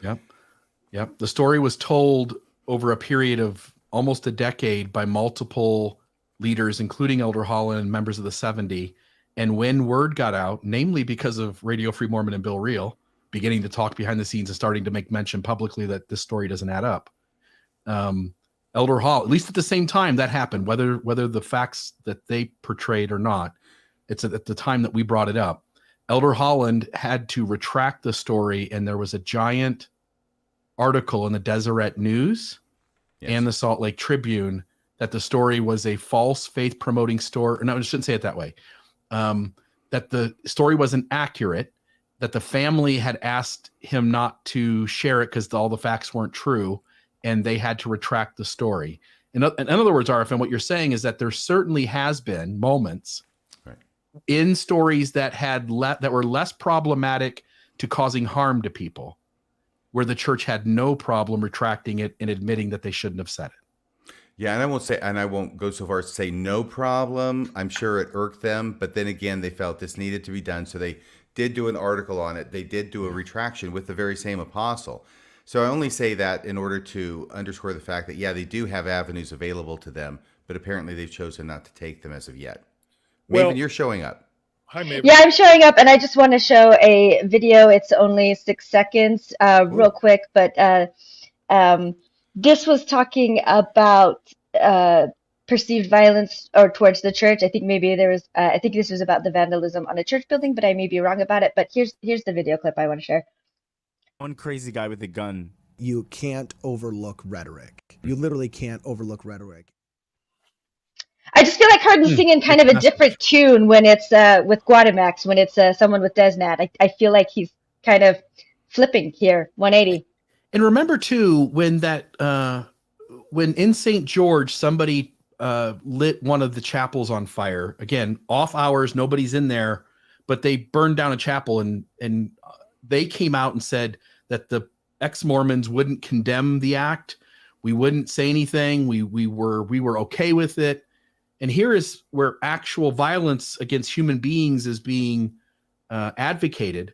And these guys don't want to quite go there, do they? Well, and these are the guys who wore bulletproof vests to your debate, because they're essentially accusing you of being loose cannons who could start shooting muskets at them. Or that we might be encouraging our followers to carry out violence by not speaking down on it enough. Right. Maven, that was a great clip. I didn't know that you'd found that. But yeah, that was definitely Cardin going from the other side, talking about people that are critics of the church and upbraiding them for using rhetoric that could lead to violence. I think we all have to be careful about using rhetoric that could lead to violence. But again, the point has to be reinforced and has to be made that it's much more damaging when the call is coming from inside the house. If people outside the church are threatening violence, it's much less damaging to the church than people inside the church representing the church or claiming to represent the church doing the same thing. Okay, so we've almost got, actually, I just think that was just so fantastic that because you made that statement, we got Guadamax on the record citing Muskets as her battle cry and justification for using violent imagery. So it's not just hypothetical anymore. It is a reality, and we have the proof. Now, before we get to Patrick Mason, because I'm going to want you to talk just a little bit more about him, I think, we've got to play this last clip from Cardin about Muskets because it cracks me up every time I see it. I couldn't believe he said it the first time. I still can't. Is this from the time I was on? This is from the time, I'm not sure. It's 4711 to 4720. You might still have been on then. Okay. Yeah, he's there. There I am looking really happy to be there. Yeah. You ready? So this is just 9 seconds. Of a flop. And we have to be really careful with the Muskets analogy. Like, unless you're really going for like the overture of 1812 with Muskets or something super funny like that, we got to be careful with that because whether we like it or not, there we go, Bill. That word, the overture of 1812 with Muskets. Meanwhile, they're using Brigham Young from the mid 1800s anyway. Oh, golly. Actually, it's funnier than that. I mean, the 1812 overture by Tchaikovsky is very famous for using a certain thing that goes boom, but it's not Muskets. It's not Muskets. It's a cannon. Crazy guy with a gun. You can't overlook rhetoric. You literally can't overlook rhetoric. If you let these guys talk long enough. No, it's absolutely amazing. I listened to that and I thought, oh my gosh, has he never listened to the 1812 overture either? Well, didn't he say in the debate, didn't he talk about something about Benjamin Franklin defending the Redcoats when it was the John Boston Adams? Massacre? Yes. Yeah. And that's, I mean, so what? I mean, that's... Anybody can misspeak. I can't. Everybody else can, but I can't. I've made a career out of it. Yeah. So have I. Okay, so that was the funny part. And now, if you want to talk a little bit about Patrick Mason, let me set it up here. You're already starting to get into it before. Most of our audience, very well informed, knows about it. Patrick Mason had launched a weekly newsy kind of podcast about Mormonism with John DeLynn and Jana Reese. And Patrick Mason had wanted to use this as an example of how to model civil discourse with those that you don't believe in common with. And this is also following President Nelson's comments as well. I mean, this is what we do when we're adults and hopefully mature in our society, is we can talk with other people that we disagree with and not feel threatened or feel like we have to threaten them. But it went for 2 episodes, and then Patrick Mason pulled out. And he left a lengthy reason just this past Monday on May Day about why he was pulling out. And the way I read it, it was primarily because of pushback he was getting from certain unnamed Orthodox members that did not like it. His quote was, they felt that every time I turned toward John DeLynn, I was turning away from them. So it struck me that because there are certain people in the church who don't want civil discourse to occur between members of the church and non-members in violation of what President Nelson said, that Patrick Mason pulled out of this enterprise in violation of what President Nelson said. I'm sure he had very good reasons for it, which he's not going to tell us about. But now, Bill and Jim, what did you think about that whole thing? Well, if you talk to the Cardins of the world, they're going to tell you, they're going to paint you the same picture of John DeLynn that I have painted of Desnat. You can't have a conversation with Korihor. You can't have a conversation with the devil. Legitimizing John DeLynn to any degree is somehow a betrayal of the Lord. I do not see it that way at all, because I firmly believe, and I feel like President Nelson's talk was the first, well, maybe not the first, but certainly the best recognition that the brethren are starting to get this too. And that is, we don't have any choice but to engage with people who are critical of the church. We don't have any choice whatsoever. We can't ignore them. We can't shun them. We can't shame them. John Dehlin isn't trying to kill anybody. John Dehlin isn't aiming a gun at anybody's face. John Dehlin is demanding that somebody in the church defend the church and answer these hard questions and be held accountable for these hard questions. And so I just look at it and go, we don't have any choice but to do that. We may have had a choice when I was a missionary in the late 1980s, and the only way you could find out about Fanny Alger or Adam God is in a weird pamphlet that's in a brown paper bag that slipped under the door by the pastor when they find out you're meeting with the Mormon missionaries. But today, they hop on Google, they type in the word Mormon, and it's right there. It comes up on the first page. Something problematic will come up on the first page. And unless we engage in good faith, unless we say, look, okay, here you are. You're right. You are entirely justified to be concerned about some of these things. Let's talk about them. Let's work through them. The only reason I still have my faith today is that when I went through my version of a faith crisis that was precipitated by the book The God Makers when I was 18 years old, I had a father who was patient, was kind and respectful, and also knowledgeable enough that we could have long, pointed, thorny conversations about all of these things. And I never once felt like I shouldn't be asking these questions, or I'm in trouble for asking these questions, or any of that. I had a resource that so many members of this church do not have. And it's a resource that we need to start to provide. And this kind of a podcast with John Dehlin and Patrick Mason talking to each other. And Jana Reese, I mean, it's so funny because Jana's just sort of, this is all about John and Patrick. Jana Reese is a voice of reason who has provided some solid data about the future of the church that I know the brethren are looking at.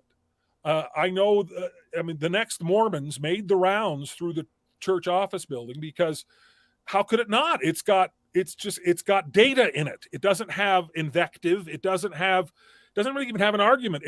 This is where the church is. This is where the members of the church are. What you do with that information is up to you, but this is what it looks like. And I mean, Jana Reese is such a valuable resource for the church. And she's still, as far as I can tell, a member of the church. She's not out to dismantle or destroy the church. So when I heard about this podcast, I was thrilled because I have great respect for all three of the people. And yes, that includes John Dehlin. I have great respect for John Dehlin. And if that makes me an evil, it doesn't mean that I agree with John Dehlin. It means that that I'm not worried that he's going to point a gun in my face and we can agree disagreeably. No, we can disagree agreeably. And so it breaks my heart that anybody would see talking to John Dehlin as turning their back on them. My talking to John Dehlin had nothing to do with me turning my back on the church. It had to do with me saying, I'm not afraid of you, John Dehlin. I'm not afraid of the hard questions you're going to ask. Let's talk about them like adults and see where it goes. And we don't seem to be able to do that. And it breaks my heart. We've run into this a ton of times in this country around lots of things, but there's this idea of just shutting down one side of the conversation. And the reality is, I think, that you defeat bad ideas. You put down bad arguments by allowing a more full conversation. And so the secret to bad ideas is more ideas and good ideas. And to allow people who disagree to sit and have lengthy conversations where they can bounce questions off each other, where the line of logic or the line of the argument can be kind of walked out to its full extent, it really is I'm not gonna say the only way, but it really is a fruitful way that people can, or at least the listeners, right? Because often if you and me are having a conversation, Jim, you're not really changing my mind, I'm not changing yours. But there's thousands of people that listen to our conversation over 14 hours. And minds were changed. Not everybody, but minds were changed one way or the other. People have a right to hear discourse. People have a right to hear both sides. And I always find it strange. Again, I don't mean to pick on the believing side, but I always find it strange that for the most part, the critics are willing to sit in those kinds of conversations. And the believers either want to and get too much pushback and don't, or they don't feel like they can. And I think it's time. I think we're 2023. The church is making numerous changes. We're on the beginning of an ongoing restoration. The church is making numerous changes, I should say. It seems like now's a great time to sit and have conversations where ideas can be bantered about and we can begin to let go of stuff that doesn't work and doesn't hold up anymore and begin to wrap our arms around things that are better arguments. And it seems as though the church is already doing that. Yeah, and I think that's exactly right. And it's like what I said about the debate. To some degree, the ideas are secondary. The modeling of decent behavior, I think, has a greater impact. The fact that you and I can talk respectfully matters more than what either one of us is actually saying. Yeah, to some degree. Yeah. So, Jim, let me put you in Patrick's hypothetical place that you've started a podcast with John DeLynn and Jana Reese to discuss civilly something that as apparently benign as news stories about Mormonism. And you do it on a weekly podcast. You've been at it for 2 weeks and you started getting pushback from other members, possibly leaders. I don't want to say that's true because I don't want to speculate. But obviously, Patrick got enough pushback that he withdrew. That much we know. If you're in that position, Jim, and you start getting pushback and people saying, look, I feel like every time you turn toward John DeLynn, you're turning away from me. What is your response and what do you do? That's not a hypothetical. Because after I had my 14-hour conversation with Bill all those years ago, I got a call from a guy in my stake, and I'll be very vague because I don't want to out him. But he said, look, I'm a closet doubter. I haven't told anybody, but I'm a closet doubter. And I listened to that entire show. And Jim, I'm very worried for you. I think you may be in serious trouble. You said some things that I think the brethren are not going to like. They don't like being they don't like it when people point out that they are not infallible. You said things in favor of LGBTQ rights that are clearly they're not going to like. And I just am saying, watch your back, dude. And so I thought about it for a minute and I went, well, geez, what should I do about this? And then I decided I'm going to call Chris Monson. I don't mind saying his name because I think he comes out very well in this story. And Chris Monson is a son of President Monson? As far as I know, there is no relation to Thomas Monson. Okay, who is Chris Monson? Chris Monson was my bishop when I served as his second counselor. So I've served in a bishopric with Chris Monson. He's a man for whom I have a great deal of respect and who I consider a very dear friend. And at this time, he was no longer bishop. I was no longer in the bishopric. And he was a counselor in the stake presidency. And I said, well, geez, Chris Monson is going to be able to tell me if I'm in trouble, and he'll give me the straight dope. And I called him up, and one friend talking to another friend. And again, this may be a resource many people don't have. So a lot of people do not have that kind of relationship with their bishop or with their stake presidency. And so that becomes a challenge. But I had this resource and I wanted to make use of it. And I said, look, Chris, this is what I did. I went on this podcast. This is why I did it. I felt like I wanted to defend the church, but also wanted to model how to have conversations with people outside the church. And here's what I said. And I even said these things about LGBTQ issues. And I pointed out that the brethren make mistakes and are not infallible and all these sorts of things. And we had a long conversation, and Chris just kind of gently laughed And he said, Jim, you were defending the church. The fact that you weren't doing it perfectly, or that you may not have done it the way I would have done it, doesn't deny the fact that you were trying to be a peacemaker, trying to be a bridge builder. And he said, we don't come after people who defend the church. We come after people who go on the attack against the church. He says, I don't think you have anything to worry about, but if I hear anything, if anybody comes and complains to me, or I hear anything from anywhere else, I will give you a call the moment I do. And I didn't hear anything from him. And then months later, I was in a Temple Recommend interview with him. And he said, hey, whatever happened with you in that podcast? And I said, well, what do you mean? Did you ever hear anything? And he said, no, never heard anything. You know, so it never raised attention. So what would I do is on this occasion, what I did was turn to the people who would feel like I was turning my backs on them by talking to John DeLynn. I would, you know, if John DeLynn were to come to me and say, hey, you want to replace Patrick Mason? I think that would actually kind of be lovely, you know, but I wouldn't do it without having a conversation with my bishop first. I would go to my bishop and say, Bishop, here's what I'm going to do, and here's why I'm going to do it, and here's who I'm going to be talking to. And, you know, and I'll see where that conversation goes. So far, those kinds of conversations seem to go well. But they may not have gone well for Patrick. And that makes, you know, it's a leadership roulette sort of thing.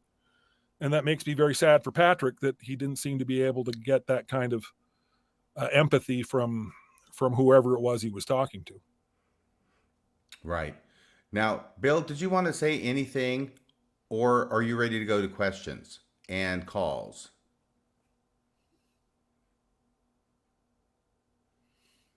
Hey, Bill, I think you're doing your best Marcel Marceau impression there. Yeah.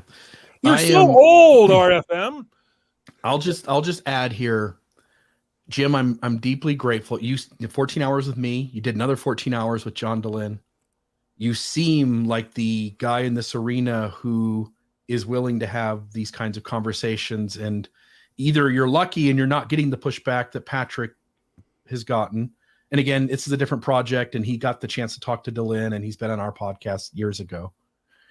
But you seem to put yourself in this arena where you have conversations with critics and talk out the issues. And I wish these kinds of conversations were happening every week or every month, because I think they're so important to the people who are struggling with trying to figure out how to make sense of the problematic issues in the church. And it's not, and again, it's not just the issues in the church. It's how do I deal? Okay, you've already left the church and I'm married to you. What do I do? How do we talk to each other? Yeah. How do we relate to each other? Those are the kinds of discussions nobody is having, at least not publicly. Yeah, totally. My wife, except for Alan and Katie Mount, I guess. Yeah. So anyway, at least nobody inside the church. That's your point, Jim. Well, yeah, but there's no public official outlet for it. Right. There's no safe space to talk about it. There's no model for it. Right. Why is that? So the critic seems more than willing to have the conversation. Why is it, you think, that the believing side feels pressure, or lots of folks on that side don't want to touch those conversations with a 10-foot pole? I don't think it's anything nefarious. I don't think it's a conspiracy or that they're being silenced or anything else. Sure. Sticking yourself out in the arena and confronting difficult questions, particularly when you may not have the kind of academic background that Patrick Mason has, or Dan McClellan has, for instance, or, I mean, there are people who have the kind of confidence to be able to walk into that arena and know that they're not going to make a fool of themselves. But somebody who hasn't spent a lot of time investigating the church in terms of, you know, digging through polygamy or anything else, and they wander into a conversation with Bill Reel, I think so many rank and file members are just scared to death. They're scared to death of blowing it. They're scared to death. And I think they'd be scared to death in any kind of a conversation like that. In politics, I see this in politics. You know, I spent a lot of time in politics, and a lot of people don't want to run for office because they get put on the spot and they make fools out of themselves, or feel like they make fools out of themselves. It's a difficult thing to do publicly. So I think the reason this doesn't happen publicly is that I don't think there are a lot of people who are as brain damaged as I am who kind of enjoy this, who enjoy the scrap, who enjoy the engagement. And I think one of the main reasons it doesn't happen privately is that they just don't know how to do it. They haven't seen it modeled. They don't really understand it. And you know, when I'm growing up through primary and I'm being promised, do you guys have any idea who, I can't remember his name. Dang it. Broderick. Carlfred Broderick was his name.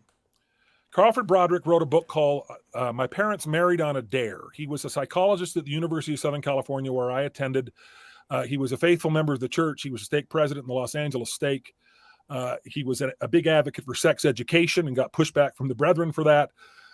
Anyway, and a fascinating, funny guy. Johnny Carson used to have him on his show to talk about sociology and marriage. He was a marriage counselor too. And he would tell funny stories. Just a colorful, wonderful, delightful man, since passed away. And he wrote an essay called The Uses of Adversity that years later was published by Deseret Book, separate from the book it had been taken from. And it tells the story of Carlfred Broderick, stake president, going to a standards night. You guys remember standards night?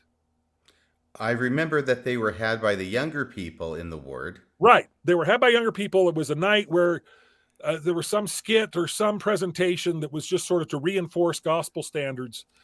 And in this occasion, the whole thing was built around the idea of the Wizard of Oz. And the temple was the Emerald City. And if you followed the yellow brick road and you arrived at the Emerald City and got married in the temple, then all your dreams would come true. You had a happy ending. Everybody sings Somewhere Over the Rainbow and life is great. Well, that certainly happened for me twice. I'm sure it did. But he said that afterwards, the young woman's leader turned to President Broderick and said, President Broderick, do you have anything to add? And he said, yes, I do. And he said, she's never forgiven me since.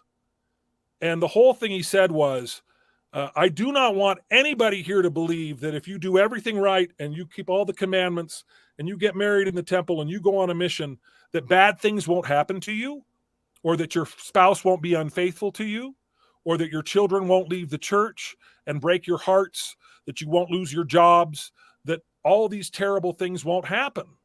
That is not the case. And if we're telling you that's the case, we're in big trouble.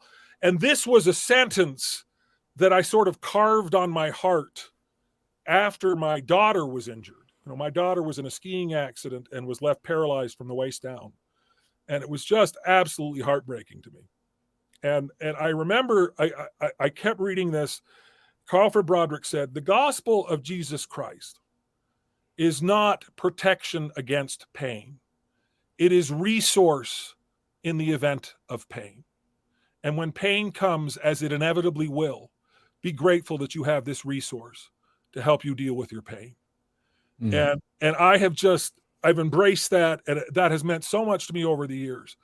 And instead, we frame this idea that if you live according to the covenant path, and the covenant path, I always hear Dr. Broderick echoes of the yellow brick road, covenant path and the yellow brick road. You live on the covenant path and your life is just gonna be swell.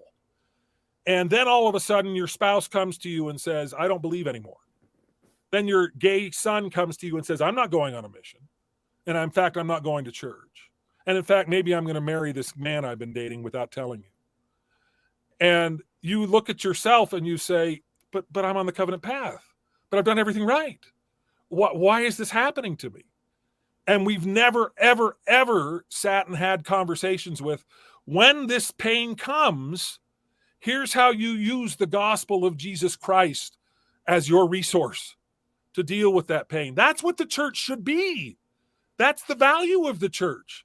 the power of the community. When my daughter was injured, my ward swarmed on us, remodeled our house, made it handicap accessible, remodeled her bedroom to do that, remodeled my other daughter's bedroom so she wouldn't feel left out, gave us more lasagna than we could eat in a lifetime.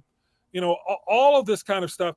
This is the church at its best. The church can and should be sort of stepping up to help people deal with this. And yet when people have faith crises, you know, I went through another faith crisis that I'm talking too long here, but in 2015, when the policy of exclusion came out, I knew instantly that it was wrong. And it was really the first time in my life where I was sort of confronted with the reality that the church was doing something that was 100% wrong and was 100% harming people. And I wrestled with whether or not I could stay in the church. And there's a long story about that. But when I would publicly say this, I would say it on my blog. I didn't have the kind of profile I seem to have now, but I'd say it on my blog, or I'd say it on Facebook to my limited number of friends. So many people, the first reaction was, then leave. What are you doing here, Jim? Get out of the church. We don't want you here. You got a problem with this? You got a problem with the brethren? You can't get lost. Leave. If that is our first reaction when people express any degree of doubt, I'm a 6th generation member of the church, great grandson of presidents of the church, lifelong member. I can check off all of the boxes you want me to check off. And the first time I express any degree of discomfort with the church, all you can tell me is leave. You know, and there's something wrong with that. We need to fix that. So I don't think it's a nefarious conspiracy. I don't think people are being silenced. I think people just don't have the tools. We don't know what to do. We're too afraid of being vulnerable. We're too afraid of saying, hey, you know what? Maybe if you're on the covenant path, terrible things might still happen to you, and you might still lose your faith. You know, and we don't have any kind of way to deal with that. We've got no place for people to talk about that. And so people shut down and people sort of go hibernate and people go away. And the church shrinks as a result, whether it's by people being kicked out or whether it's by people who just shut down and say the church doesn't have anything for me here. I'm just going to quietly fade into the woodwork and not worry about it. I want to ask you one question before we go to phone calls. And I want to frame this in a way that I can get to the heart of the question without having you put up walls, because I know that like you've experienced human growth since you created the response to the CES letter. I know that you are grateful for all the opportunities it's brought you to be able to be an advocate for a nuanced Mormonism and to help people stay. So if we go back in time, your approach to the CES letter and the way you wrote it, and maybe even just the effort to tackle it in the first place, if I could bring you to this moment and you've had all the same opportunities, you're in the same position, you're doing all the things, you've had all the growth that you've had because of it, would you still, if you could avoid writing it and still be here, would you, if you could go back in time, would you still have done that, wrote a response to the CES letter? Or would anything have been different about the way you wrote that response? Or maybe would you have not written it at all? Again, if everything was the same here right now. I would have written it. I would have written it. I would have been more kind. Ironically, I think my first version of it is kinder than the second version. The first version was written in response to Jeremy's first version. And the second version was written in response to Jeremy's revision. And in the second version, I turned up the snark in a way that I deeply regret. I got really snarky in a lot of places. And one of the reasons I deeply regret it is because I've since gotten to know Jeremy Runnels. After I went on your show, Bill, that's the first time I had any one-on-one contact with Jeremy. He emailed me. Nastiest email you've ever seen. He's like, oh, Jim, you stepped in it. You really screwed up. You made a fool of yourself, blah, blah, blah. I emailed something snarky back, and we went back and forth, and it was like this. And at one point I was like, you realize that nobody else is reading this, right, Jeremy? You realize it's just me. This isn't, you're not putting on a show for anybody, you know. And finally I said, look, wouldn't this be more fun over burgers? I'm buying. And that completely disarmed him. And he went, oh, yeah, okay. Yeah. Why don't we meet for burgers? And we went and had the most delightful lunch, and we talked for 3 hours. We could have talked for 3 hours more. But we both had to go do other things. And my father always used to say, it's very hard to hate somebody once you get to know them. And the fact that I've gotten to know Jeremy Runnels and appreciate Jeremy Runnels for who he is and why he wrote his CES letter means that my approach to my response would have been tonally different. I don't really, I read and reread portions of my response as people bring them to my attention. When they say, oh, I really like what you said about this. And I'll go, oh, what did I say about this? And I'll go back and read it. And I am actually pleasantly surprised that for the most part, it's still consistent with what I believe and how I feel. But this kind of snarky call outs to Jeremy were inappropriate, and I feel bad about it. And in fact, so Jeremy wrote, you know, if you go to the CES letter website, he has a series of debunkings. You know, everybody that's taken on the CES letter, there's a picture of them, and it's here I'm going to debunk Daniel Peterson. Here I'm going to debunk Kwaku. And he finally got around to debunking Jim Bennett. And he let me know he was doing it. And he said, so you feel free to debunk my debunking. And I went, okay. And so I went through his debunking initially, and I was like, I started to do a line response to his line response to my line response to. It felt like going through the fine print on a mortgage loan. It just felt so reductive and just so. And I just thought, if anybody, I mean, people know where I stand on this. If anybody's deep in the weeds like this and has any interest in this kind of minutia, that's not a conversation that I really care to participate in anymore. Yeah. And so what I wrote was about three pages of kind of a sweeping overview of Jeremy's debunking, and it praises Jeremy for introducing, the way I praised you here, Bill, for introducing me into this world of how do we deal with people who leave, because Jeremy obviously was a huge catalyst for that. And I talk about, this is the conversation I'm now interested in having. If you want to go back and renegotiate the relationship of the Book of Mormon to View of the Hebrews, knock yourself out. I'm happy to let Jeremy have the last word on that stuff. That's not a conversation that really interests me particularly anymore. And Jeremy, absolutely to his credit, posted that on his website. And he says, I consider this a piece of beautiful writing. I think you should all read it. And the other things, I mean, the overview of Jeremy's debunking of me is, I don't represent Mormonism, or chapel Mormonism is a phrase he uses. I represent Jim Bennett Mormonism, and he puts a little copyright next to it. My version of Mormonism is not the real Mormonism. It's my own weird little version of Mormonism. And so it doesn't matter what I have to say. And I said, okay, yeah, I own up to that. You're absolutely right. My version of Mormonism is 100% unique to me, at least to some degree. I guess 100% is strong to say, because I certainly believe in the core tenets of the church, but the way I practice them, the way I emphasize them, the way they resonate with me is different than it is for anybody else.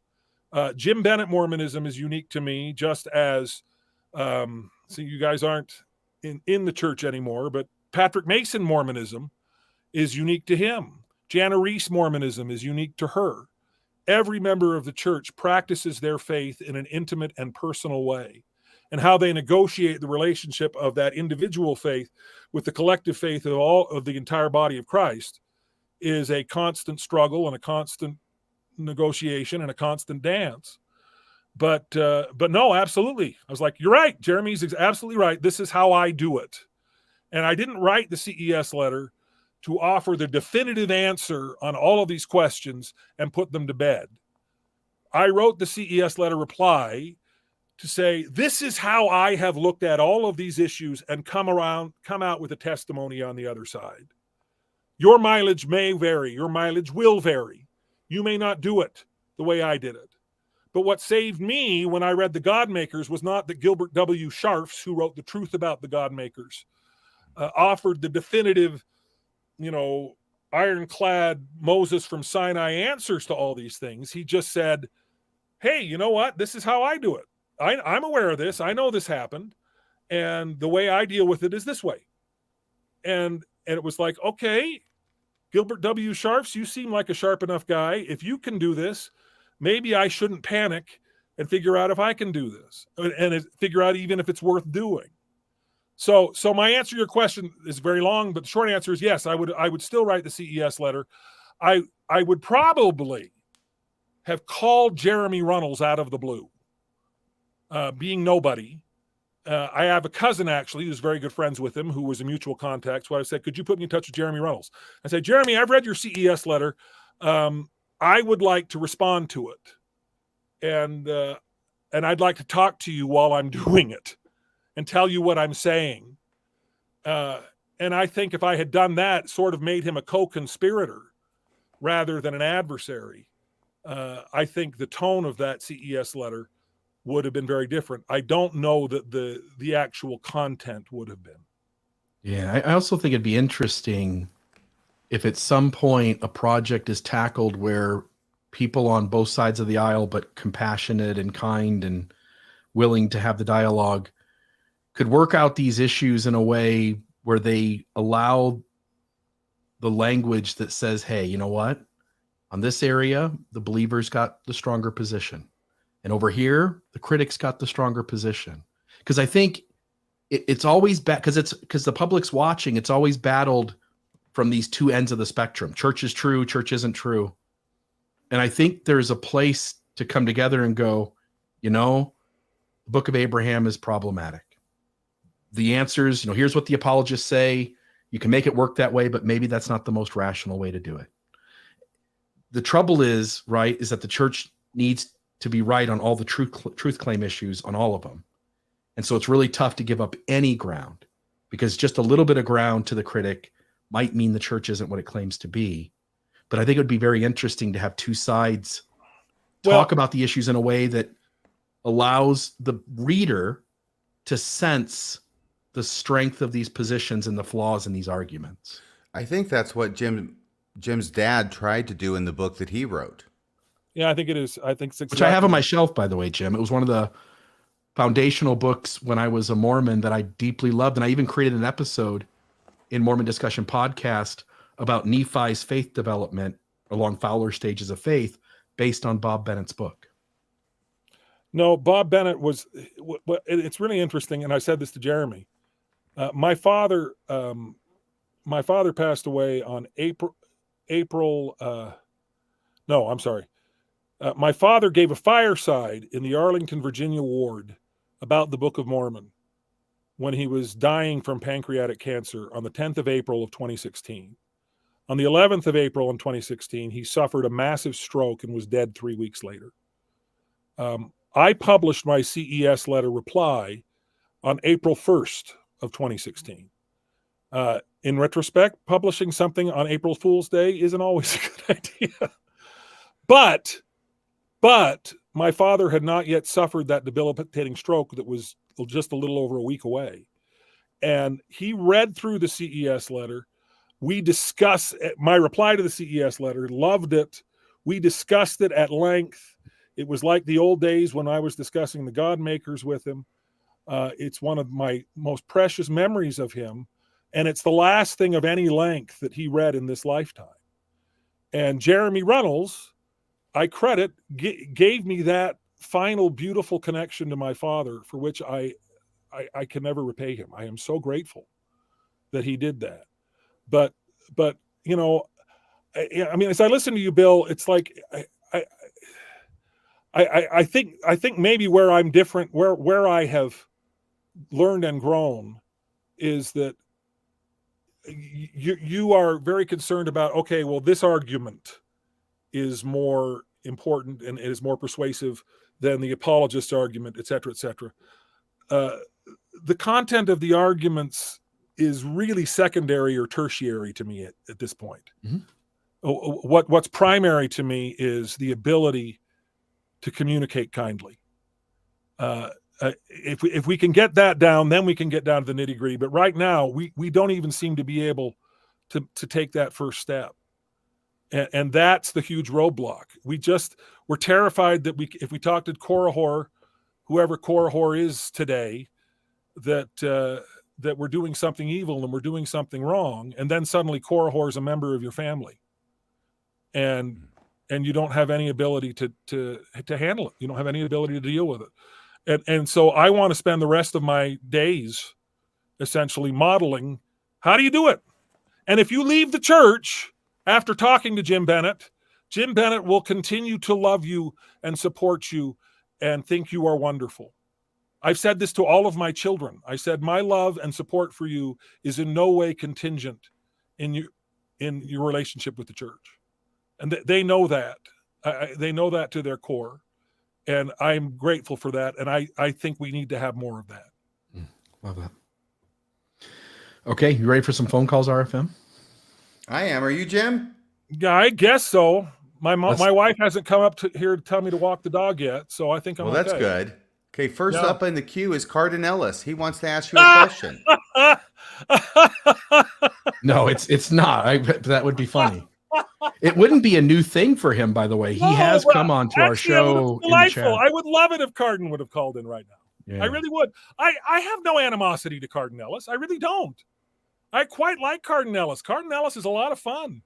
I mean, this isn't about Cardin Ellis being a jerk. It's about the fact that we really fundamentally disagree about how damaging Desnat is. Yeah.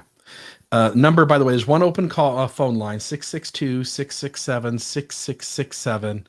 All right, so it looks like make this as close to 666 as you possibly can. Well, we actually accomplished it. You See certainly there? did. 666 right there.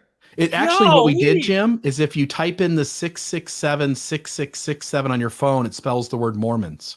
So if you have a problem with the mark of the beast, it's because it spells Mormons. That's why. Wait a second. Hang on a second here. Does it Well, no really? wonder President Nelson wants to get us away from that word. It's all now it all comes together, huh? Look at that. It all comes together. Yeah, but if you take the Church of Jesus Christ of Latter-day Saints and spell it out on your telephone dial, it becomes pi. You get a weird noise at the end and no call goes through. All right, looks like the first caller is Raphael, maybe. So, Raphael, are you there? That's the same person. That's the same angel who called last week, right? Maybe. Yeah, Raphael. I remembered my angels. Raphael, are you there? Hello? Yep. Sorry. No problem. You're on Mormonism Live, my friend, with Jim Bennett and RFM and myself. Yeah. So from what you guys have been saying in the last few minutes, it's kind of, I think, led up pretty well to this.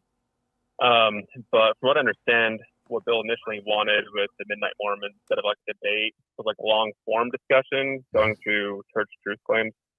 And I'm just wondering if Bill and Jim would be willing to do what was originally envisioned instead of the debate, with like a live audience Q&A, possibly both respective side having a partner.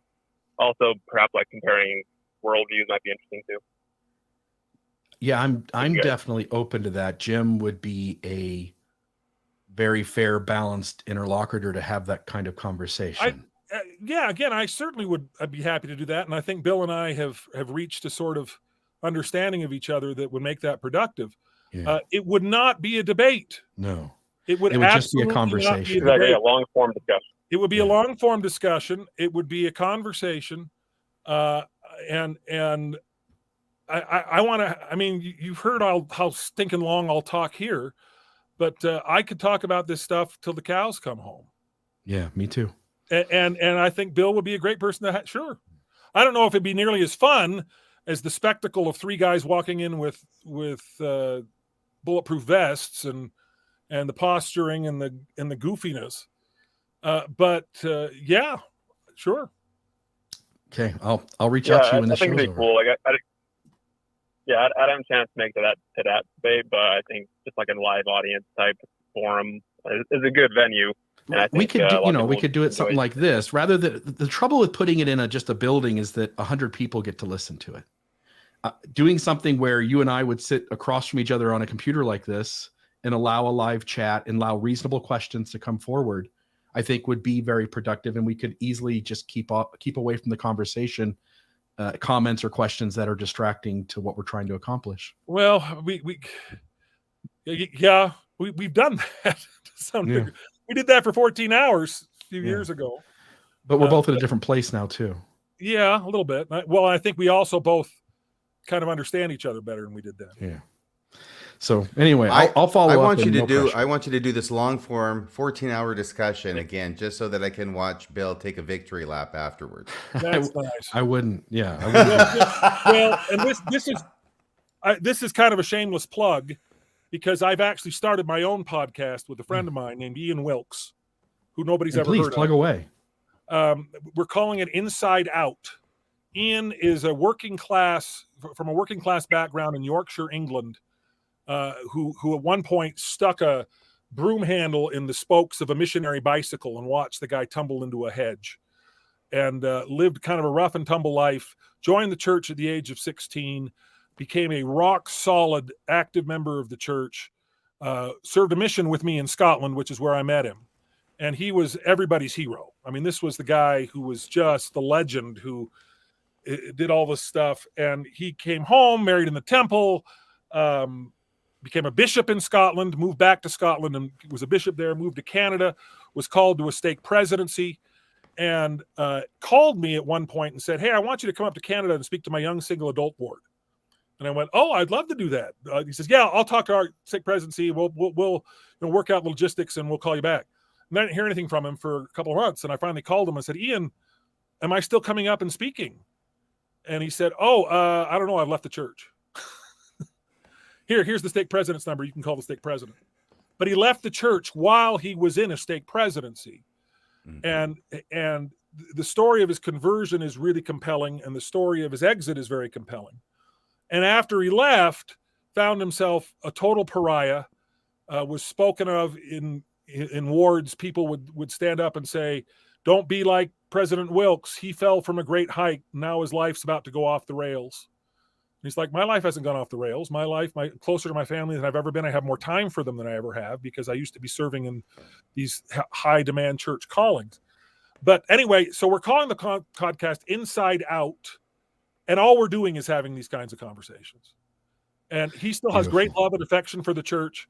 But we were asked today by Stephen Pinecker if we are going to have guests on our show. And so far we've had precisely 2 episodes.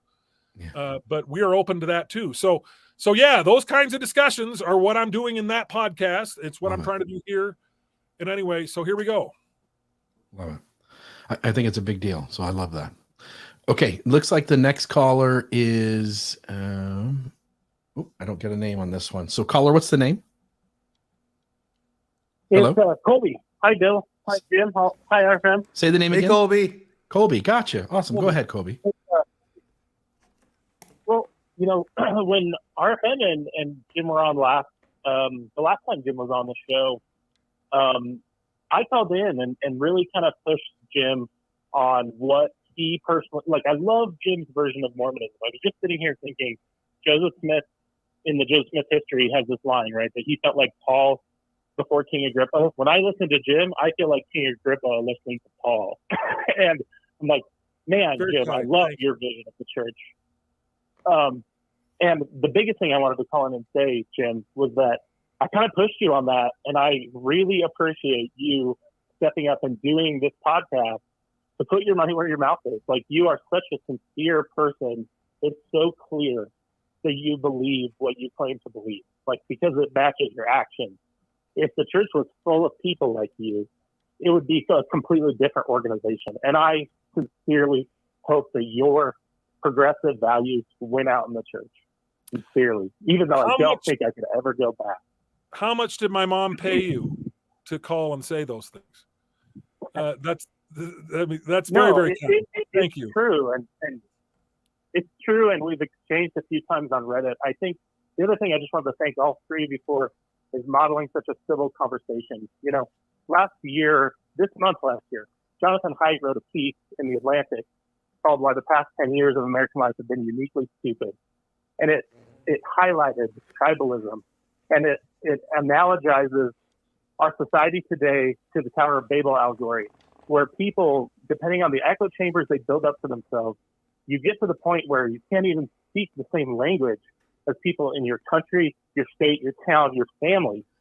And I'm so grateful that we have such a good example of modeling what that doesn't look like what breaking down those echo chambers and walls looks like tonight. So thank you, gentlemen. Thank you. Very, very Thanks, kind of you. Colby. Thank you.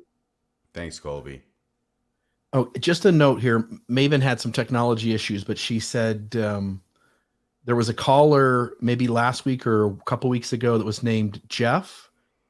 And a lot of listeners have reached out, Jeff, wanting to offer you some support. And so, Jeff, if you're listening, please get in touch with me, either through Facebook Messenger, or you can email the podcast at Mormon Discussions with an S on the end, podcast with an S on the end at gmail.com.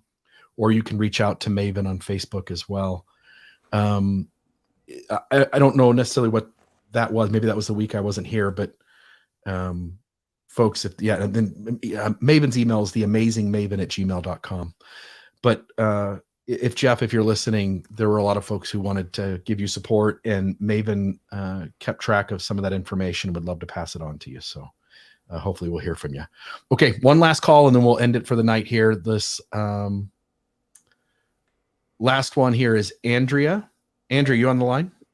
Yes. Okay, go ahead. I am. Yep. Yes, my name is Andrea, and I'm moved by this conversation. And I first want to tell Bill that I think you're eloquent, and just keep at it. It's wonderful. Okay, so this has to do with I am no longer. I was a Mormon. I was a convert. Went to institute the whole time I was a convert. Studied hard, learned what I believe, blah, blah, blah. I ended up dumping it. I dumped it because of how they treated women. Women, they're just not supposed to be treated that way. End of line. Okay, so my question is, how can we create the church that you're talking about? One that is not based on God. Every idea that I come up with ends up to be a gang of like-minded people. And I don't want a gang of like-minded people. I want as much diversity as we can, but we have to, how can we do that? What is the greatest obstacles? Okay, now I'm going to shut up and let you talk. Thank you so much. Yeah, thank you. All three of you. Yep. Thanks, Andrea. She's hitting on the same thing, which is that there needs to be safe spaces for dialogue between disagreeing opinions, and that in diversity. And I agree with her. Like, I used to want to find people that were just like me, and now I want people who are completely different so that I can update my bad views and my bad perspectives. Yeah, I mean, I wish, Andrea, there were a silver bullet. I wish we could create the kind of church where people from all walks of life would feel safe enough and loved enough to be able to express doubts and express faith in ways that they're not in danger of losing their church membership. They're not in danger of, any of that kind of thing.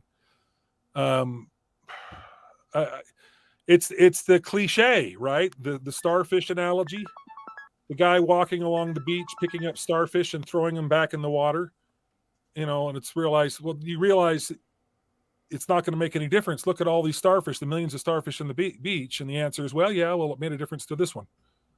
The only way I think we create that is we do it one person at a time, one discussion at a time. I am under no illusions that Moroni is going to appear to me and call me to be the president of the church and allow me to stand up in general conference and remake the church the way I want it. I have been called to my small part of the vineyard, and in my small part of the vineyard, I want to create the kind of church you're talking about. Yeah. And hopefully that spreads to more parts of the vineyard, and maybe it won't. But I don't see any other way to do it unless Moroni steps up, You listen to Moroni? Yeah, and it would certainly make for, I would welcome your views amongst the leadership of the church, Jim. Well, very kind of you. Yeah. Thank you. RFM. So I guess that's about it for tonight. We're rapidly approaching the 2.5 hour mark, and every minute of it has been enjoyable. I'm sorry to drag you out that long. No. I wasn't saying that in a bad way. I was having plenty of fun. I was having more fun than anybody listening. So I don't know that, but yeah. Hard to maybe. measure. Hard to measure. Yeah. Because I think you're both off the charts, you and the people listening. Jim, Well, what's I tell you what's the podcast again? It's called Inside Out with Jim Bennett and Ian Wilkes. And where can people find that? It's on Spotify. It's on Apple Podcasts. I don't know if we're on Google Podcasts yet. It's being hosted at Buzzsprout. But if you go to Spotify or Apple Podcasts and type in Inside Out and you type in my name, it'll come up. Awesome. Yeah. Well, thank you again for coming on the show. Again, Jim, 10 days after you said you were never, ever going to come on the show again, especially not with Bill Reel. Yeah. But I'm really, really grateful for that. By the way, there was a thought that crossed my mind is that Jim Bennett here actually, in doing this, in reaching this rapprochement with Bill, is exercising the principles of the religion he espouses. And then I thought, well, what is Bill doing? Bill's being a great guy is what Bill's doing. That's what it is. You can be a great guy outside Mormonism, apparently, as well as inside. So inside out, we'll leave it at that. Thanks again, everybody. We'll see you next week on Mormonism Live.